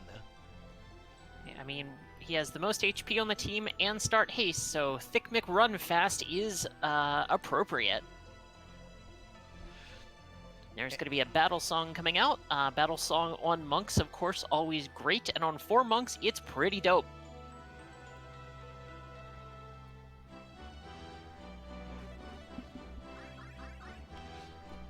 Landing, it's a lot of damage, adding up pretty quickly.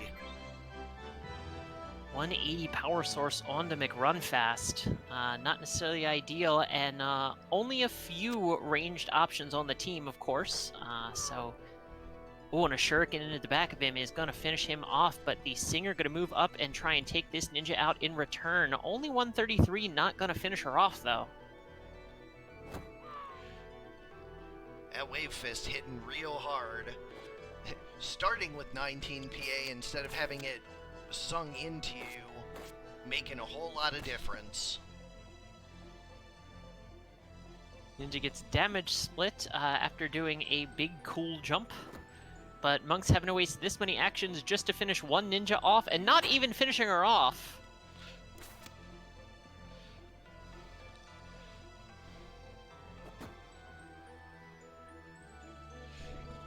This is going poor. Going very poorly for the monks. That ninja is a menace.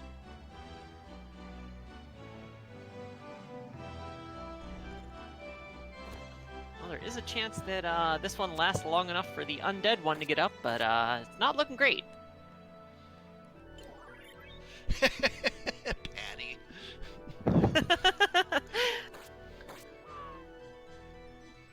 Well, that's gonna be that. The first game not going super great, but let's see if the smaller map helps out any. If I had to guess, probably not. The ninja at least won't be able to parkour all the way out into the middle of nowhere to avoid counterattacks.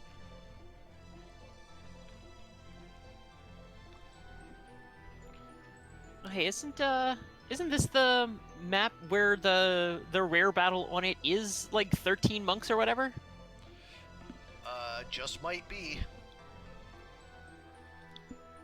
All right, Singer moving up, but gets fireballed for 594.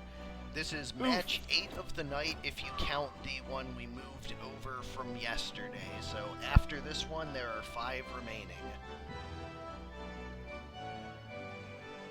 11 monks, yes. One stop landing, a damage split, getting a little damage back, but monks very much on the back foot already, unsurprisingly. Wave Fist does not miss. Yeah, the damage is just too much for monks who are not super big HP-wise. The biggest one being able to be 180'd with the power sources.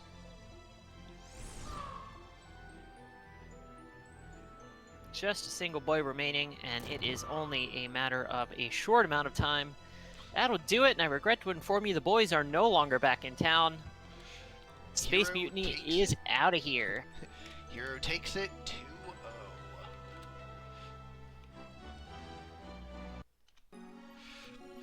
We go now to Cross 1 versus SpringSkipper 3, Steamroll Strat versus Poketrainer Brad Wants to Battle. This is the... Whoops.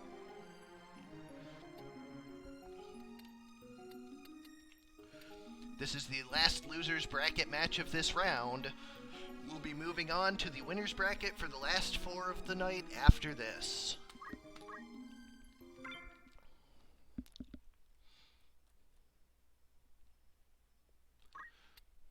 So with our last elimination of the night, will it be Cross 1 or SpringSkipper 3?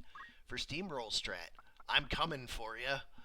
We have the ninja with Elemental and Overflow and Catch, and that Holy Miter that I still have no idea why she is wearing.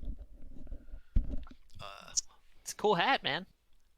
I mean, I guess when you have the biggest hat, you're the boss. That's the way religion works, right? Ninja with Punch Art, Hamido, and Equip Spear, the double dragon whisker. Black Chocobo, and for all of your I hate your status needs, and Pisco Demon with Energy Blast. That's the CT0, I believe. Yes. Spot the Behemoth and Rex the Behemoth, both with Giga Flare. Still not pronouncing that name with Mind Control. And Poketrainer Brad the Monk with Sing Regenerator and Equip Armor. Cross's tournament life is on the line here. This is last team. Sure is. Best of luck. We go to large map 40.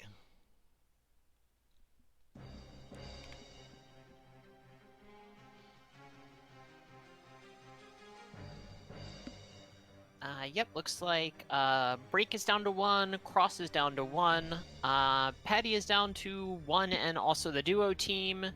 Simmon's down to 1, and Soul is down to 1. We are getting pretty deep in the tournament now, so only makes sense that people would start being pared down to their strongest teams.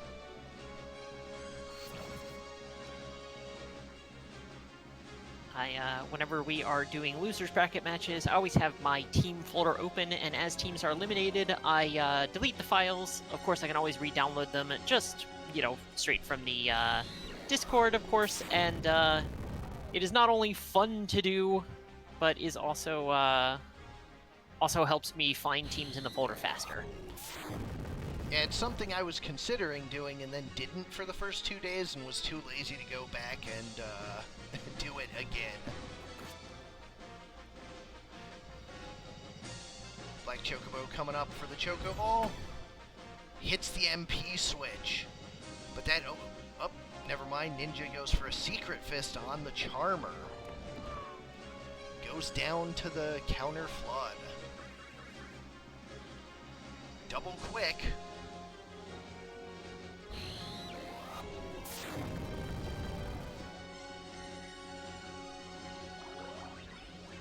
Gigaflare hitting too. Gigaflare very nice for the reliable damage. You know, does not have the same highs that Life Break or Omegast has, but still very reliable damage from those behemoths at range.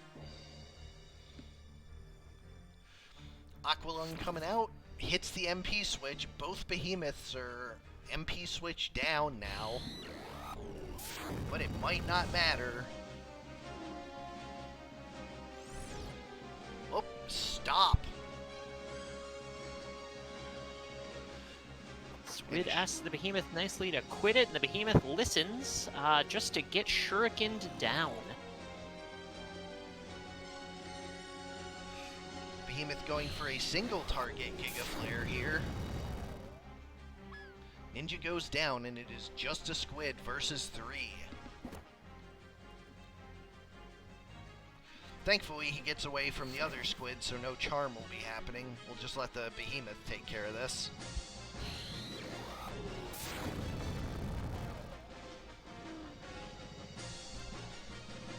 Game 1 goes to Poke Trainer Brad.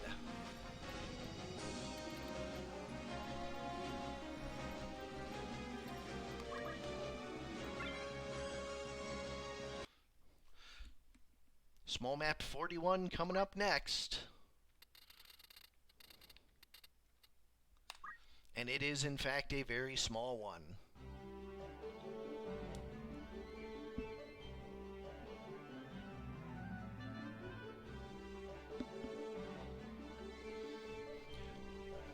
Yeah, I find that, like, the 2,000 value tiers of monsters are kind of underrepresented for how strong I think they are.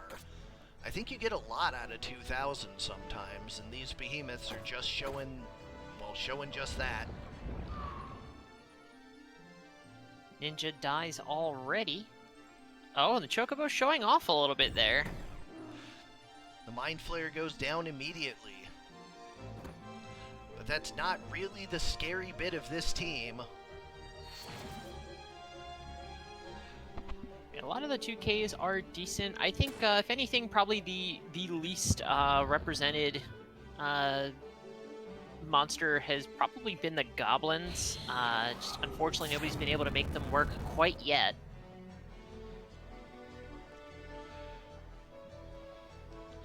Shuriken takes out one. And Choco Cure to bring the squid back up. Revive misses. Aqualung breaks the MP barrier. Shuriken taking him to near fatal. Big life break. Does it hit? No. And the counter flood finishes him off.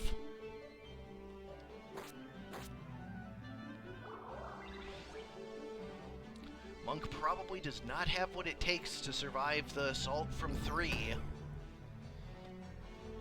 Not with the 315 Choco Ball coming out. Yeah, that's got to be good compat.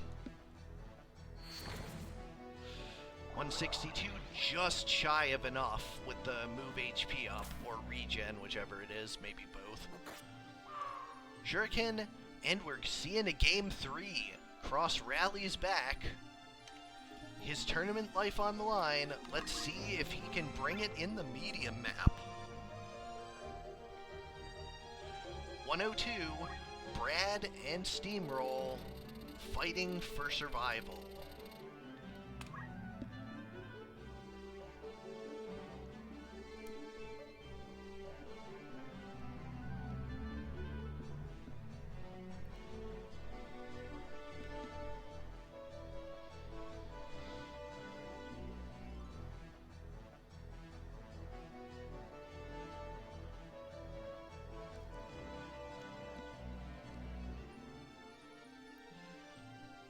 Ninja barely finds the range on the fireball to start in on Brad.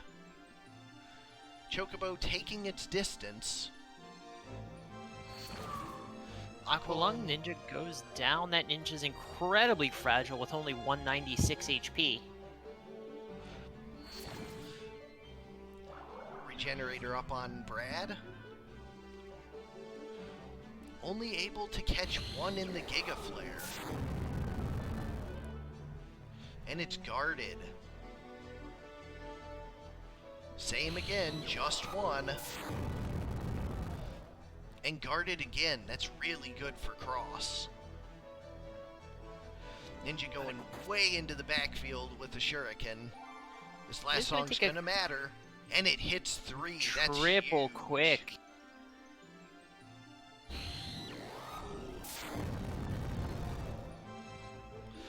But again guarded. That ninja is just doing so much. Aqualung into Regenerator on the Chocobo.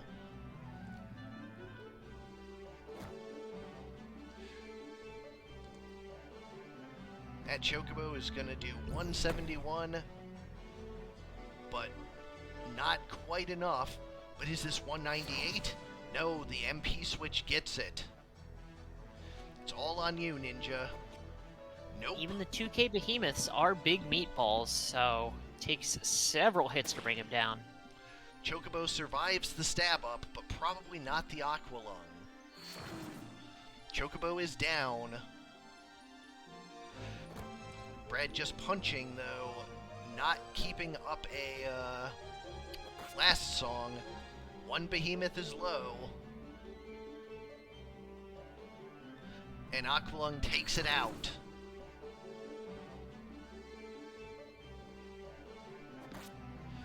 .144. Solid damage, but not quite large enough. Mind Control lands, and it is a 4-on-1.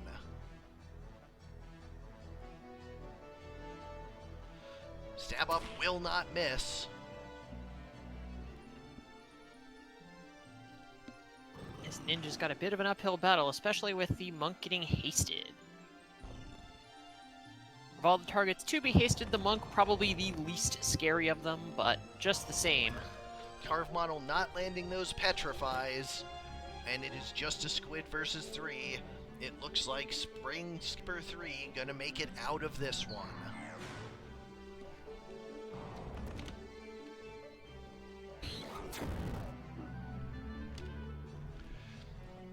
And there it is. SpringSkipper wins 2-1. Cross 1 is out. Whoops. And now we go to the winner's bracket. Coppola 1 versus SpringSkipper 1. Your Final Fantasy versus the Arena Reps.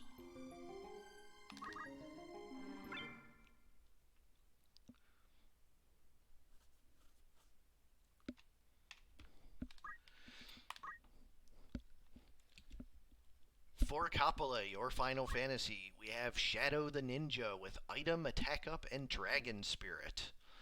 Ninja's standing back up and dealing damage. A lot of damage at that, proving very powerful. Kane the Lancer with Talk Skill, Damage Split, and Magic Defend Up. Talk Skill being kind of one of the breakouts of this event. Yuna the Summoner with Item, Weapon Guard, and Short Charge. And Ash the Time Mage with White Magic and half of MP. On the other side, we have the Arena Reps. The Swindler, the Squire with Talk Skill, CT Save, and Monster Talk. Reno Ashes with Item, MP Switch, and Magic Attack Up. Also the Faith Rod. Rigor Morty the Time Mage with White Magic, Absorb Used MP, and Short Charge. And of course, the second Talk Skiller, Solid Lass, with Auto Potion, Magic Defend Up, and an E2. Yes, Simmon, you are correct. The very first match of this month was SpringSkipper's third team versus this team. Coppola sending SpringSkipper 3 to the losers.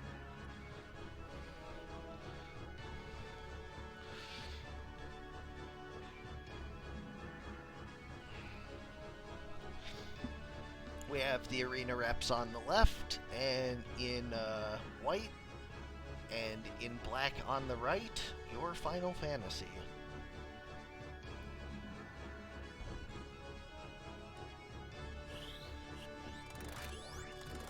Early haste for 3, but one of them misses. Death Sentence doesn't manage to make it on the ninja. And that Squire's going to be punished for that.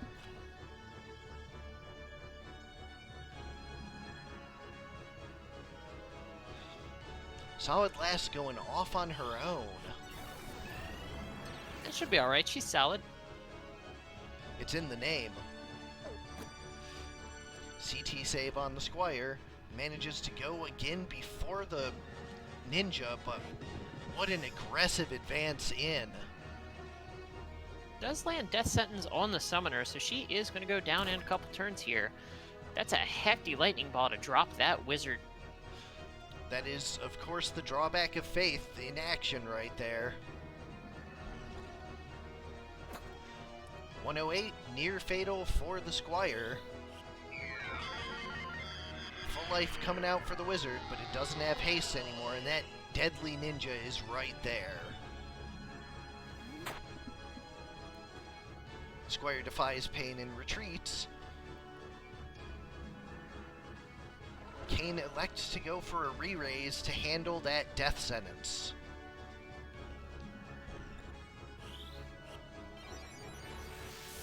Holy, will it take the Squire out? Damage is significantly lower than it used to be, of course. That damage reserved for Dark Holy, but it is still a pretty decent, pretty fast ability. Big Lightning Ball does eat all the MP off of that wizard. It is hasted again, but what is it going to do with it? If I had to guess, it's probably going to power source itself. Stands to reason. Death Sentence does land on the ninja this time.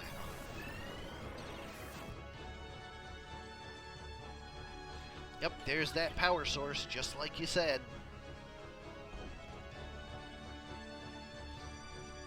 Summoner's casting a big spell before she goes down.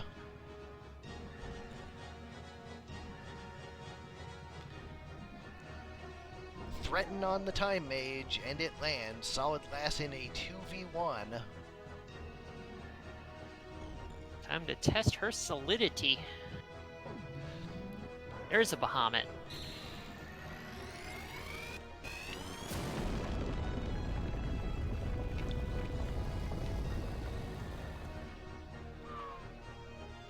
Takes out the Squire. Huge damage on the Time Mage, and MP switches away the wizard so that lightning ball can take him out. Slow two on a death sentence target, not going to get you very far. This Lass is going to have to do a lot of work. Another full life coming out, though. Will it get to power source? No, the ninja goes first.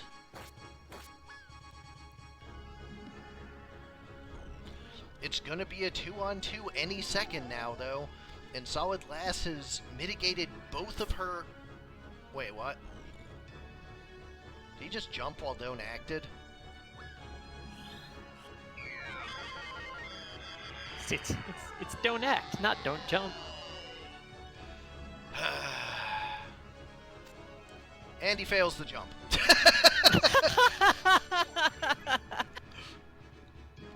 You know what? I'll allow it. That's, yeah, alright. Well, at least he didn't get the damage. I'm fine with this. This is fine. What the hell? He's just showing off.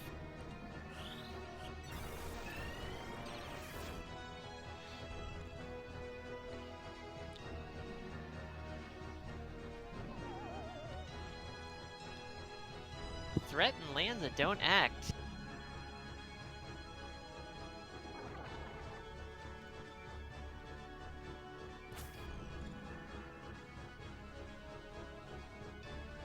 There he goes again!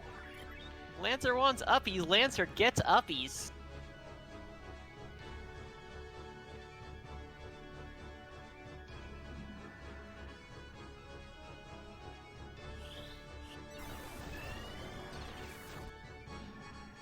Did I just see the Lancer in the background of the, like...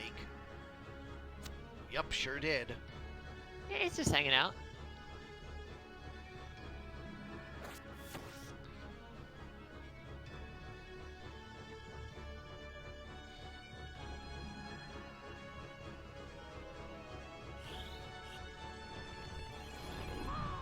There is a Dark Holy, the much meaner cousin, 700 damage. Gonna put that summoner down.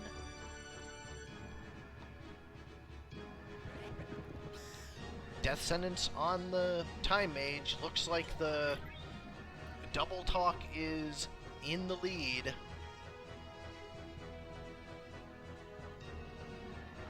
Has a re-raise for the death sentence, but...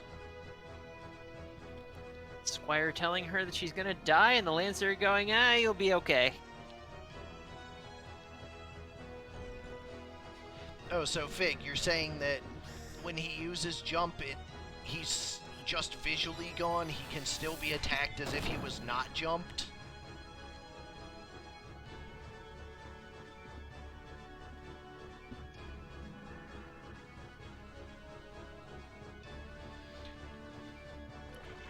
Oh, for Christ's sake. This game. Oh, AI.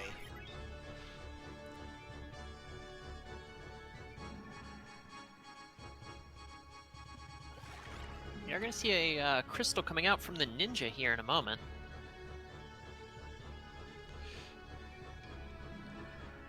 We have a sleeping Lancer and a dying Time Mage. Not looking great for your Final Fantasy.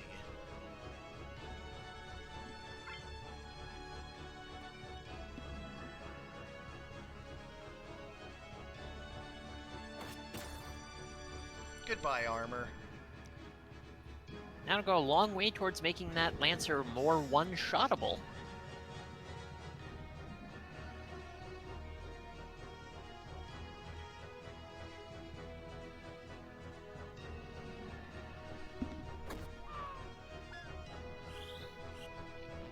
That Dark Holy might do it.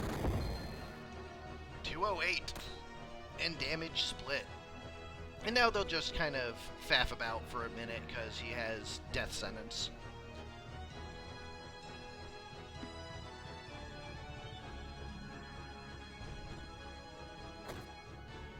MP switch. Sorry. Just gonna take a couple of turns here. Power source to bring her MP and HP back up yet again.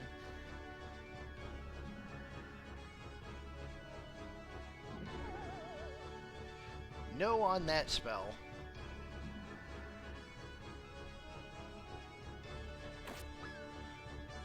Bonk. 55 puts her back down. Just waiting on this last action.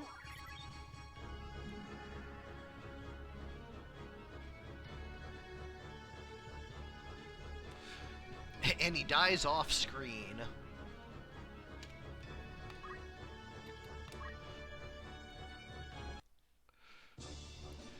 Weirdness with jump not actually impacting the match, so I'm going to call that match official. So we are 1-0 for Spring.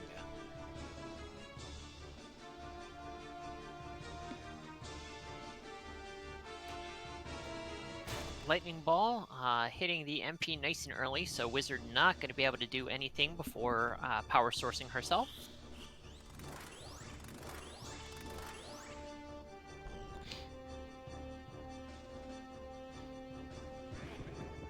But a death sentence landing early on that ninja. Preach coming out to answer it.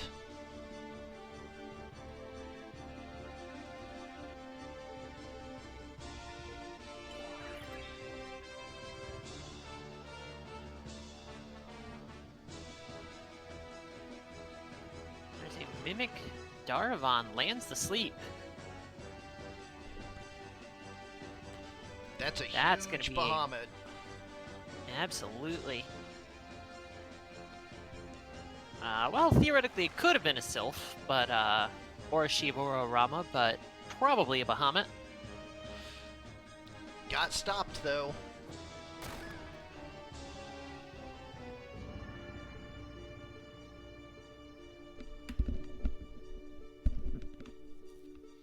A thing that occurs to me, I don't actually know. If you get stopped while you are charging, do you still take damage as though you are charging, I assume? You do. Gotcha. Makes sense. I assumed as much, but I realized I wasn't sure. Won't be taking any mid-charge damage now, though.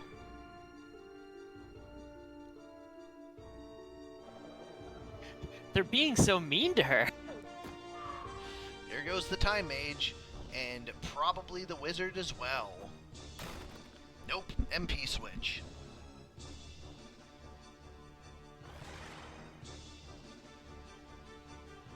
Talk skill definitely in full display here. With users on both sides of the field. Ninja is down.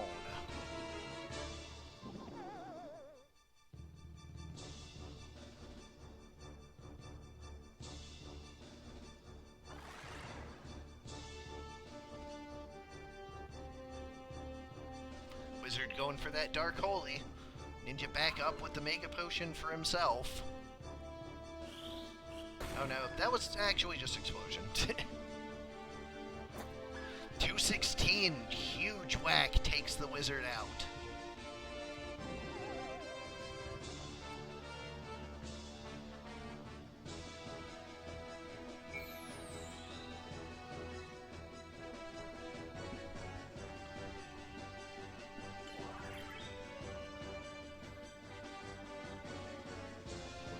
Don't act wears off, but not the stop. That Berserk does make those staff bonks hit pretty hard, though. Taking an angry nap. I mean, I've been there, I get it.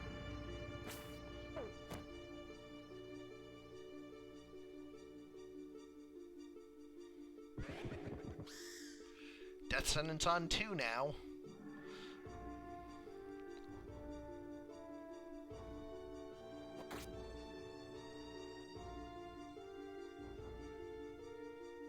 Time Mage gets back up by virtue of being undead. Does start a shell on itself and the Squire.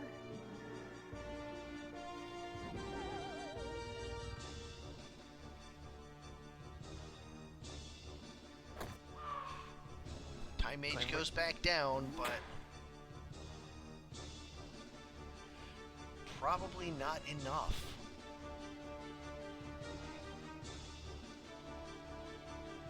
Yeah, it's like the opposite of Pokemon, where 67% will never hit.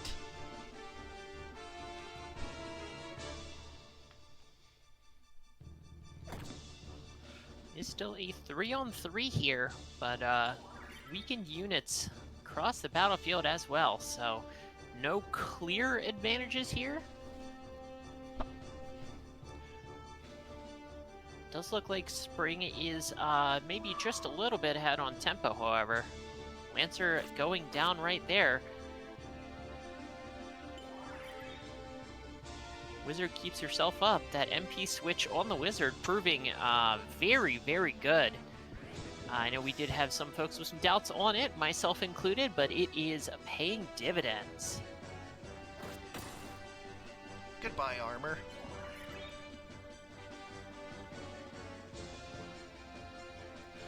There's the lightning ball.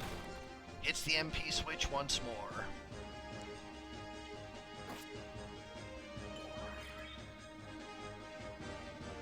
$45 damage, not a ton, but the ninja having broken gear does mean that he only has 186 total. And the Wizard goes down, but the Time Mage stands up from being undead. Solid last with the threaten once more.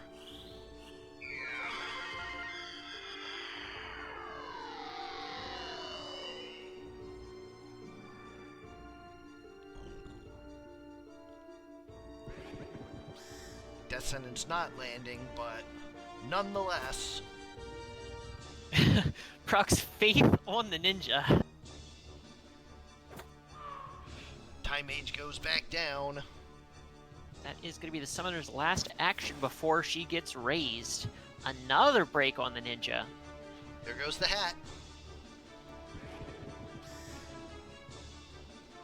And there goes the match.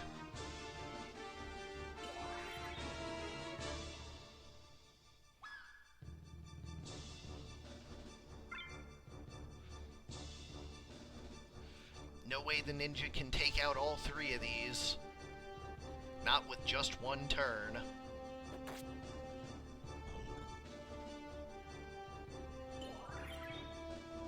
Wizard taking some time to drink yet another potion. There it is. 2-0 for the arena reps.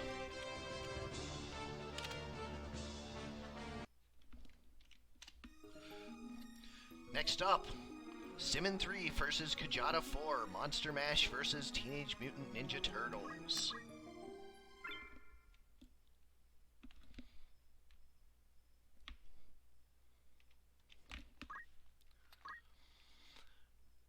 For Monster Mash, we have Mind Flare for Mind Control, Trent for the Re-Raise, Porky for the Revive, and Gruyere the Geomancer with Punch Art, Counterflood, and Overflow. On the other side, for TMNT, we have Leonardo with Basic Skill Hamido and Equip Katana, Raphael the Ninja with pair of Koga Knives strengthened by Earth Clothes, Punch Art, Counter Throw Martial Arts, Michelangelo with a pair of Flame Whips and an Angel Ring, item and throw item, and Donatello the Dragon Whisker Ninja with Steel Weapon Guard and Equip Spear. Head out to Large Map 55 to start.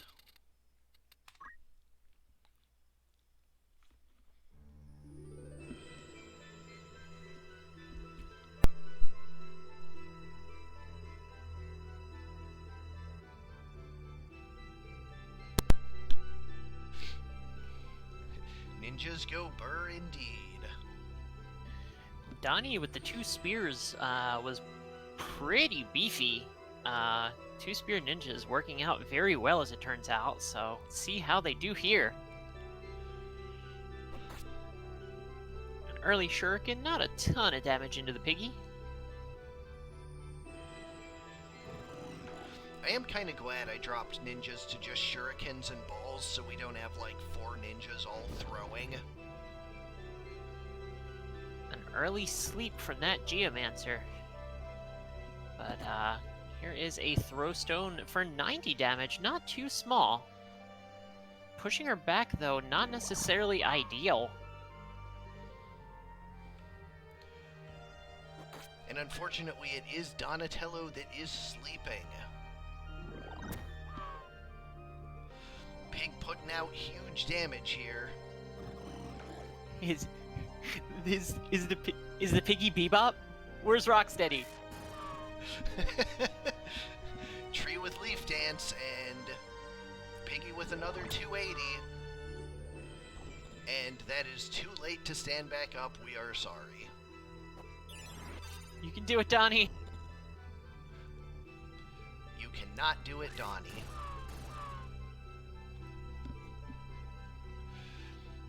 Game 1 goes to Monster Mash. We head down to Small 86 next.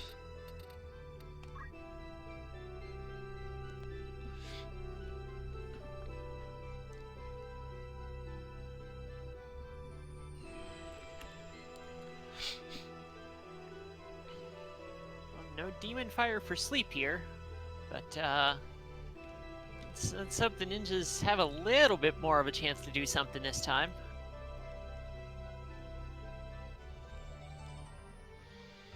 Oh, Piggy can't quite get into range to start, so that's one thing. Shuriken onto the tree, a little bit of damage. Donnie getting up and is able to stab twice. Tree gets very low here. That's double mind control. and in fact double land. Local quake, no confuse though. 116, pretty good damage, not quite enough to near fatal. Paratargets, 200 on the pig. Donnie crit in the back.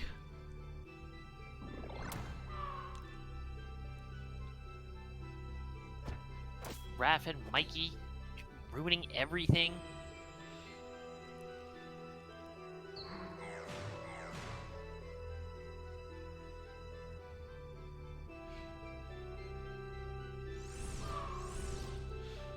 Mostly academic at this point. Yep, that ninja one hit away, and the re-raise, of course, not gonna matter.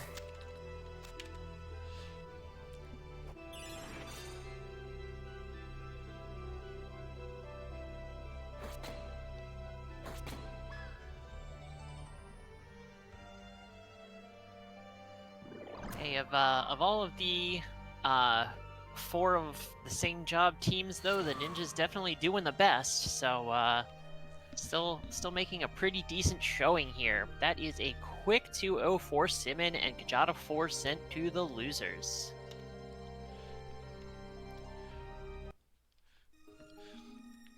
We go now to Fig 4 versus Spring 4. Knuckleheads versus Poke Trainer Carl wants to battle.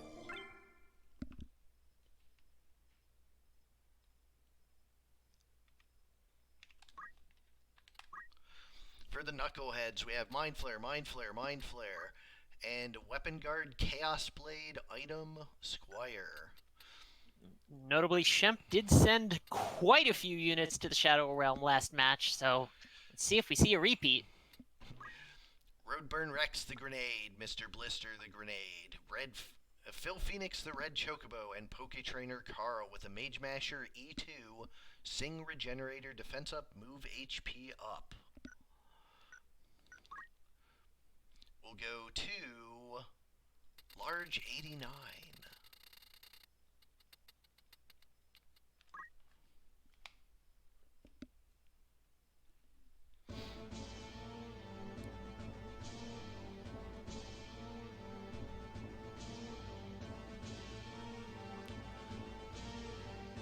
Oh, look at Ara being all optimistic.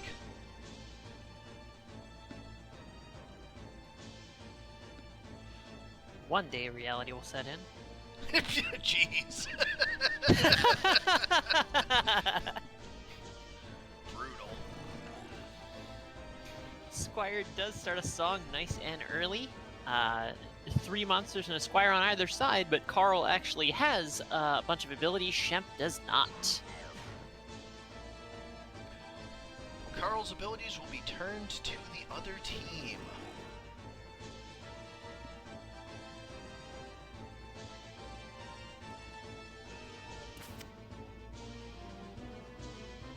Chocobo goes up top, goes for Choco Meteor.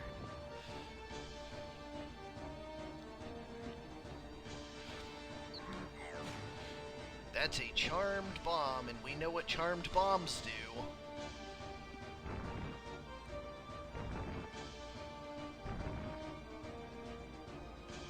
Shemp dodges the triple flame, so might still potentially see some shadow realming.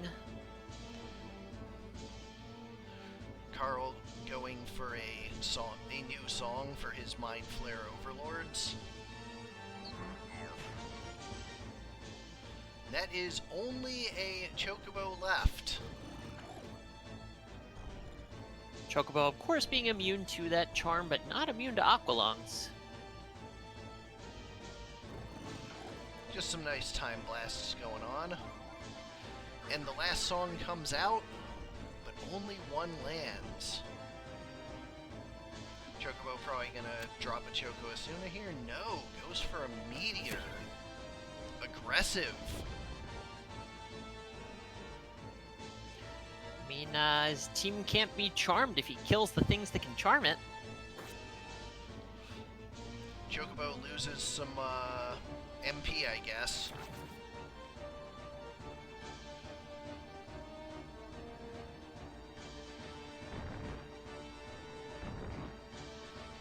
Flame coming out. Does not land yet again. Chocobo lives another day. They will the same way they remove Confusion, but only if they can find an attack to do so that doesn't do a lot of damage. So if you have like a very low damage Time Mage on your team or something, he'll sometimes bonk people out of it.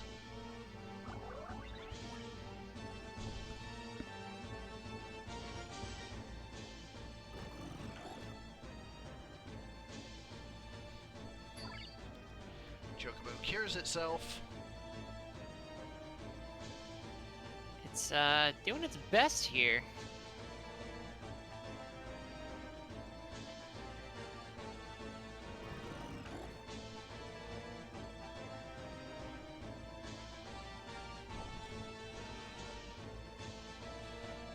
Whole lot of nothing going on. No explosions yet. One charm does wear off. It does need a little damage before it decides to explode.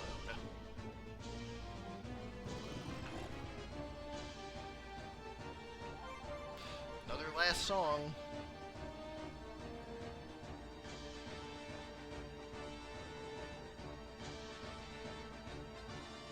Notably, the bombs are in a good position for when charm wears off. Oh, an Aqualung on one of the charmed units. A bold choice by one of the squids. The charm was about to wear off, so get the damage in.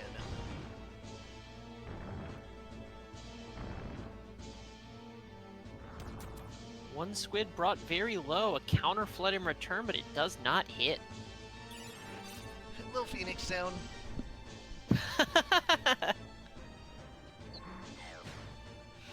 There's the charm.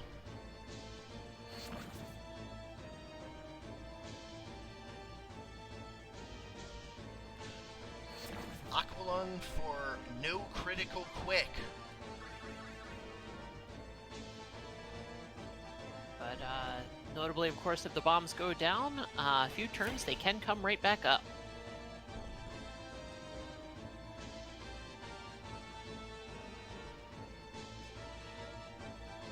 Triple flame for the Chocobo. Big hit, but not quite enough.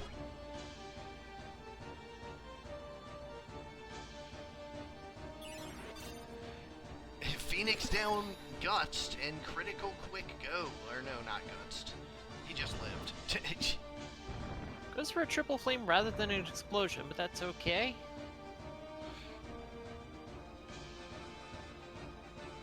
Of course, it heals and doesn't do damage to the other bombs, so it did not break it out. Aqualung dropping the Chocobo down to near fatal. Flipping the side of the last song once more. Chocobo goes down.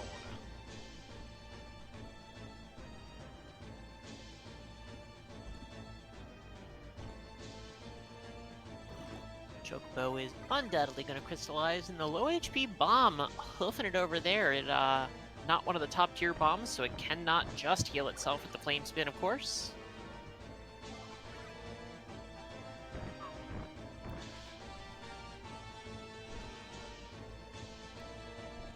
Carl is down.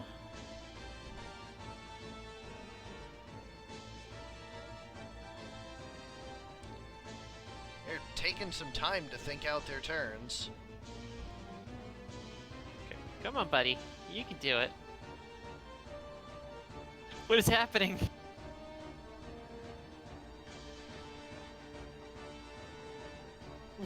Why? What is happening?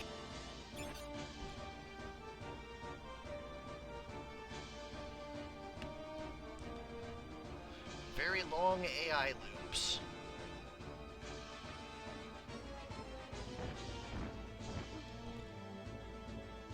One Mind One Flare squid down. goes down. Chocobo's gonna crystal here in a moment.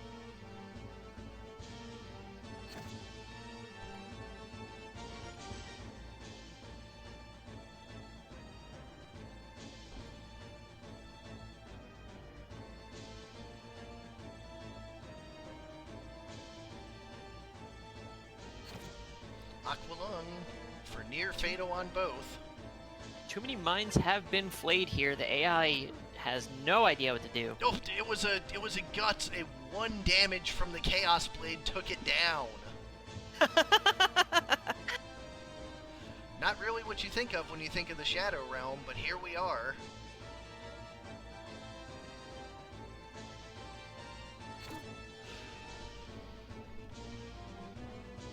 All right, wow, that'll do it. And the Knuckleheads take the first game.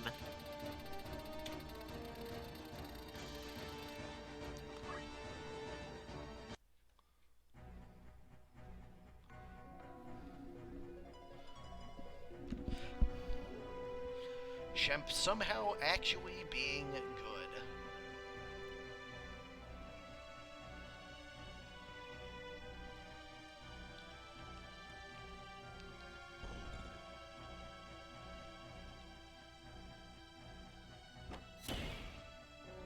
Choco Meteor and a counter flood. AI acting at normal speed this time. Well, yeah, we loaded a state. Give it time, it may happen again. We will see.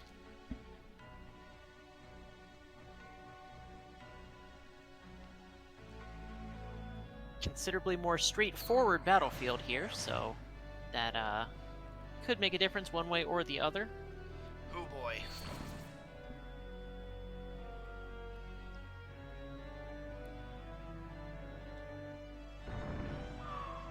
Okay, goodbye, Shemp. Flames go all around one of the squids, though. Shemp is out of here, of course, so we are not going to see anything coming out from him. 1 triple flame. 2 triple flames. Both humans out of here.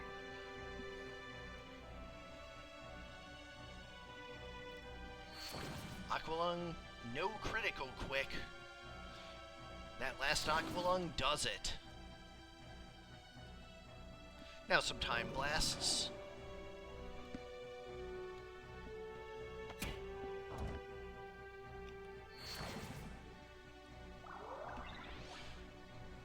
Chocobo's going to go down in short order here. There it goes. It's 3 squids versus a charmed bomb. The bomb is charmed, so that does mean that the other bomb has a chance to come back up. But let's see if that happens or not. Charm wears off. Charm goes back up, you jerks.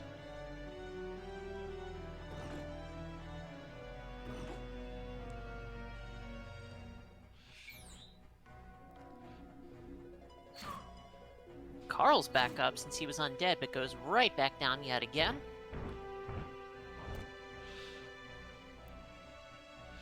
Counterflood and an Aqualung make quick work of that bomb again. Charm is off once more.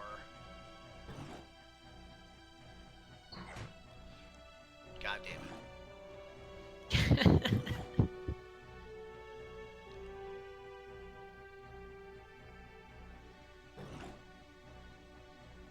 Carl back up again. Immediately begins singing. Bomb going for his teammate. Squid's opting not to.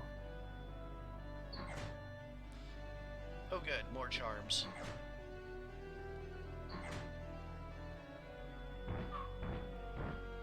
Oh, there goes that guy. Bomb just wants to be one of the squids. Bomb says, I'm Shemp now. Other bomb back up. Other bomb back down. The squid's repeatedly charming, honestly kind of throwing in one sense, because a single triple flame landing 2 hits on one of the squids, and a squid is gone, so... Oh, there's a quick. And it finally goes down. Carl did get back up, but he is going to die in short order here. And he got up after the bomb died anyways, so... It goes Knuckleheads to the take it. Knuckleheads.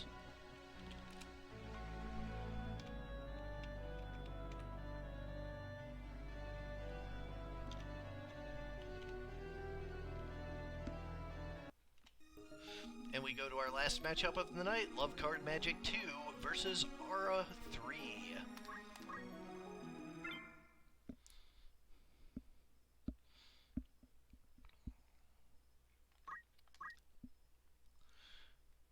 For Love Card Magic 2, Gambler's Spirit, we have Setzer the Bard with basic skill, barrier, equip armor, and teleport. 400 hit points almost on that Bard. Very durable. And the Fairy Harp, of course, for the charm. Daryl the Samurai with item, HP restore, and throw item. Spider the Hydra and Ronfar the Hydra. Some vicious flames coming out of these two. On the other side, the Anti-Magic Artillery. We have Lava Bolt with basic skill, counter, and attack up. And all sorts of elemental resistances, absorbs, and immunities there. Magic Eater the Wizard with Yin Yang Magic, Counter Magic, and Equip Shield. Again, a ton of elemental immunities and absorbs. Nethicite the Summoner with Time Magic, Counter Throw, and Magic Attack Up. And Reflected Glory the Spellblade with Elemental Counter Flood and Overflow.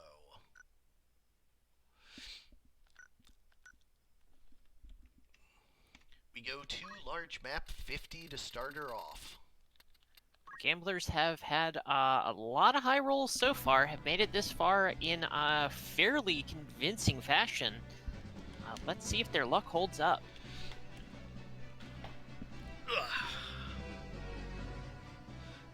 The largest of maps, this will split off the Hydras. They do fly, right? Yes.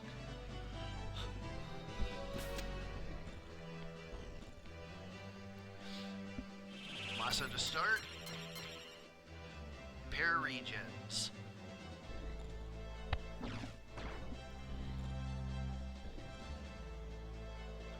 Bard begins to sing and teleports up.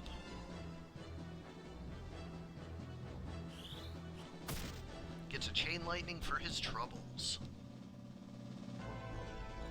There go the Hydras up and over, along with the Bard. Samurai is going to be lagging behind just a bit. Well, they don't call them Lodras.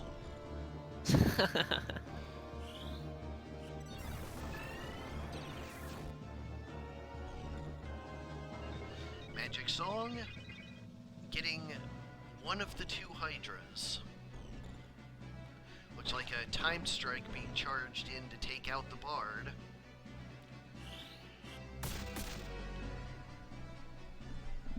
Chain Lightning on that Bard as well. A lot of HP, but he is getting pretty low. Does get another Magic Song off, hitting 3 units, but Time Strike sure enough does bring him down. Phoenix Down brings him right back up though, and now it's time for the Hydras to show us what they got. Dark Whisper, no dead proc. But that one did.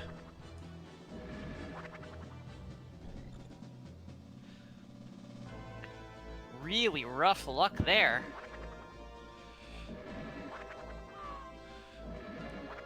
Archer goes down.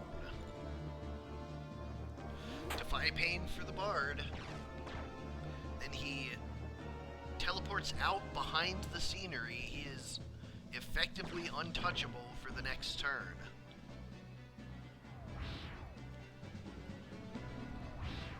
Gusty Wind to heal the friendly wizard, and heals the Spellblade as well, but the wizard did also get slowed. There's Fairy for the dead Archer.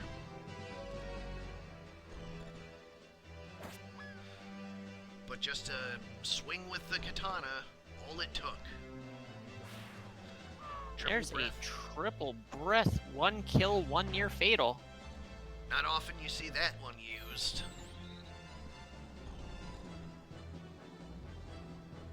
It's like a Moogle being charged. And the Hydra is slowed.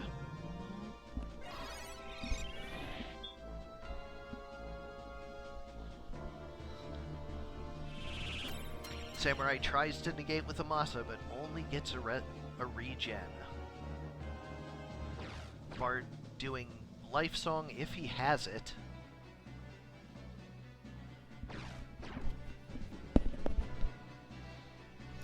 Ivy does get the stop.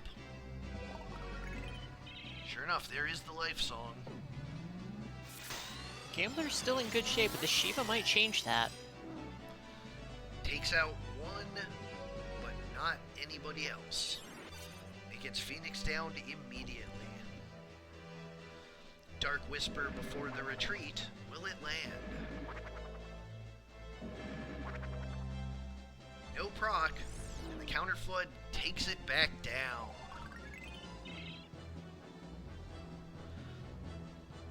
Top Hydra comes down, but not in range to cast anything quite yet. Carve Model petrifies the Bard. Phoenix down for the Hydra rather than soft for the Bard. So the offense will continue. And the Summoner is asleep. Status is on both sides here. Another Dark Whisper, and that's going to be big. 1, 2, goes down. That was a single panel shot that had to hit 3 times. This Summoner is in trouble. Daryl and Setzer unsurprisingly supporting one another. And the Harp finishes it off. Gamblers take the first one. Love Colored Magic still undefeated. Will that trend continue, or will the small maps stimmy them? Small 18 coming up.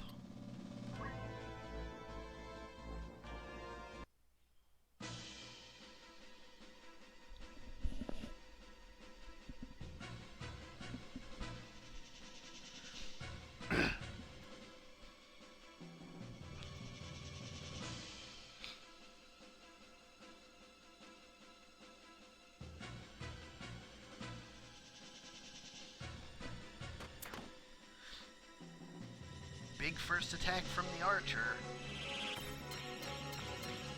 Regen to answer it, and 3 defends for this Kami Itachi.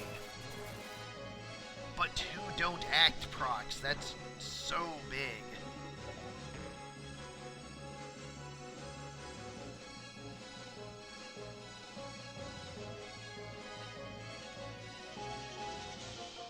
Hydra's being the brunt of the offense. That is pretty bad for the Gamblers.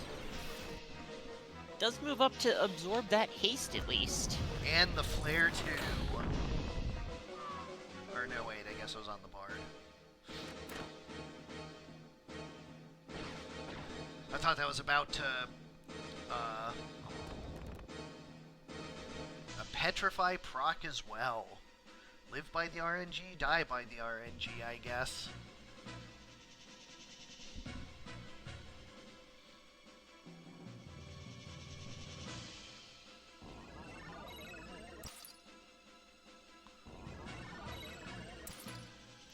No MP for you.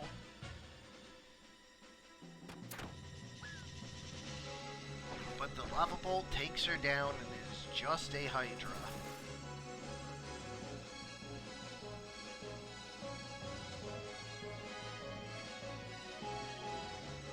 Don't act wears off.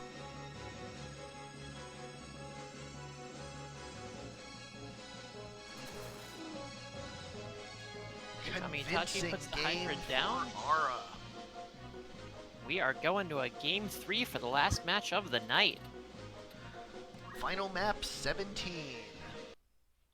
Will Aura be the one to take Love Colored Magic out of her undefeated streak, or will it continue on? Let's find out.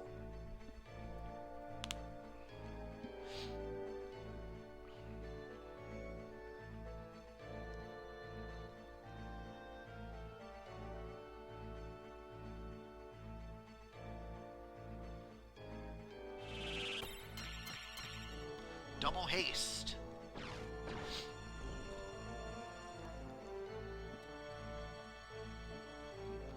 Song's starting up. And that magic potentially boosting the Hydra's damage pretty high. Haste 2 being charged.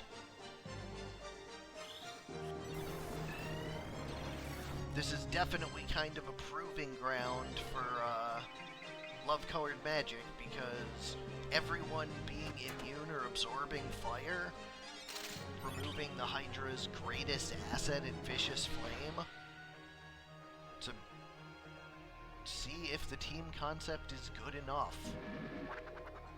Dark Whisper lands 1 sleep, and no further hits. Does mean the marksman is not going to be acting for just a little bit here, but the samurai says, actually, you know, I'm just going to finish him off. Another magic song gets 1 Hydra. Dark Whisper double hit takes that wizard out. Mara is on the back foot here. He's going to need some really good geomancy to turn this around. That's a start.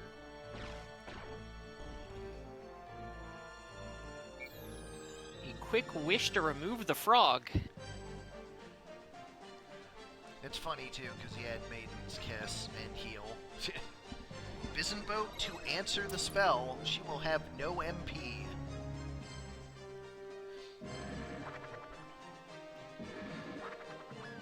Dark Whisper with the dead proc, and it is just an MP-less summoner. Looks like Love-Colored Magic is going to continue the streak.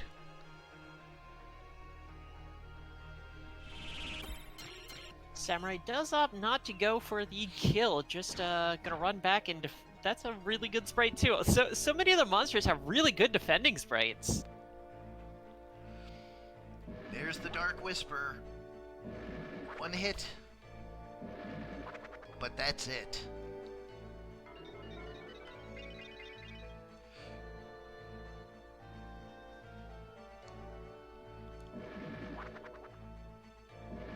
Two misses. 3 misses. Not quite there yet.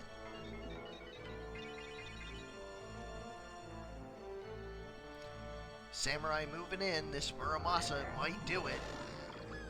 Sure does. Love-Colored Magic does it again. Still undefeated. 2-1.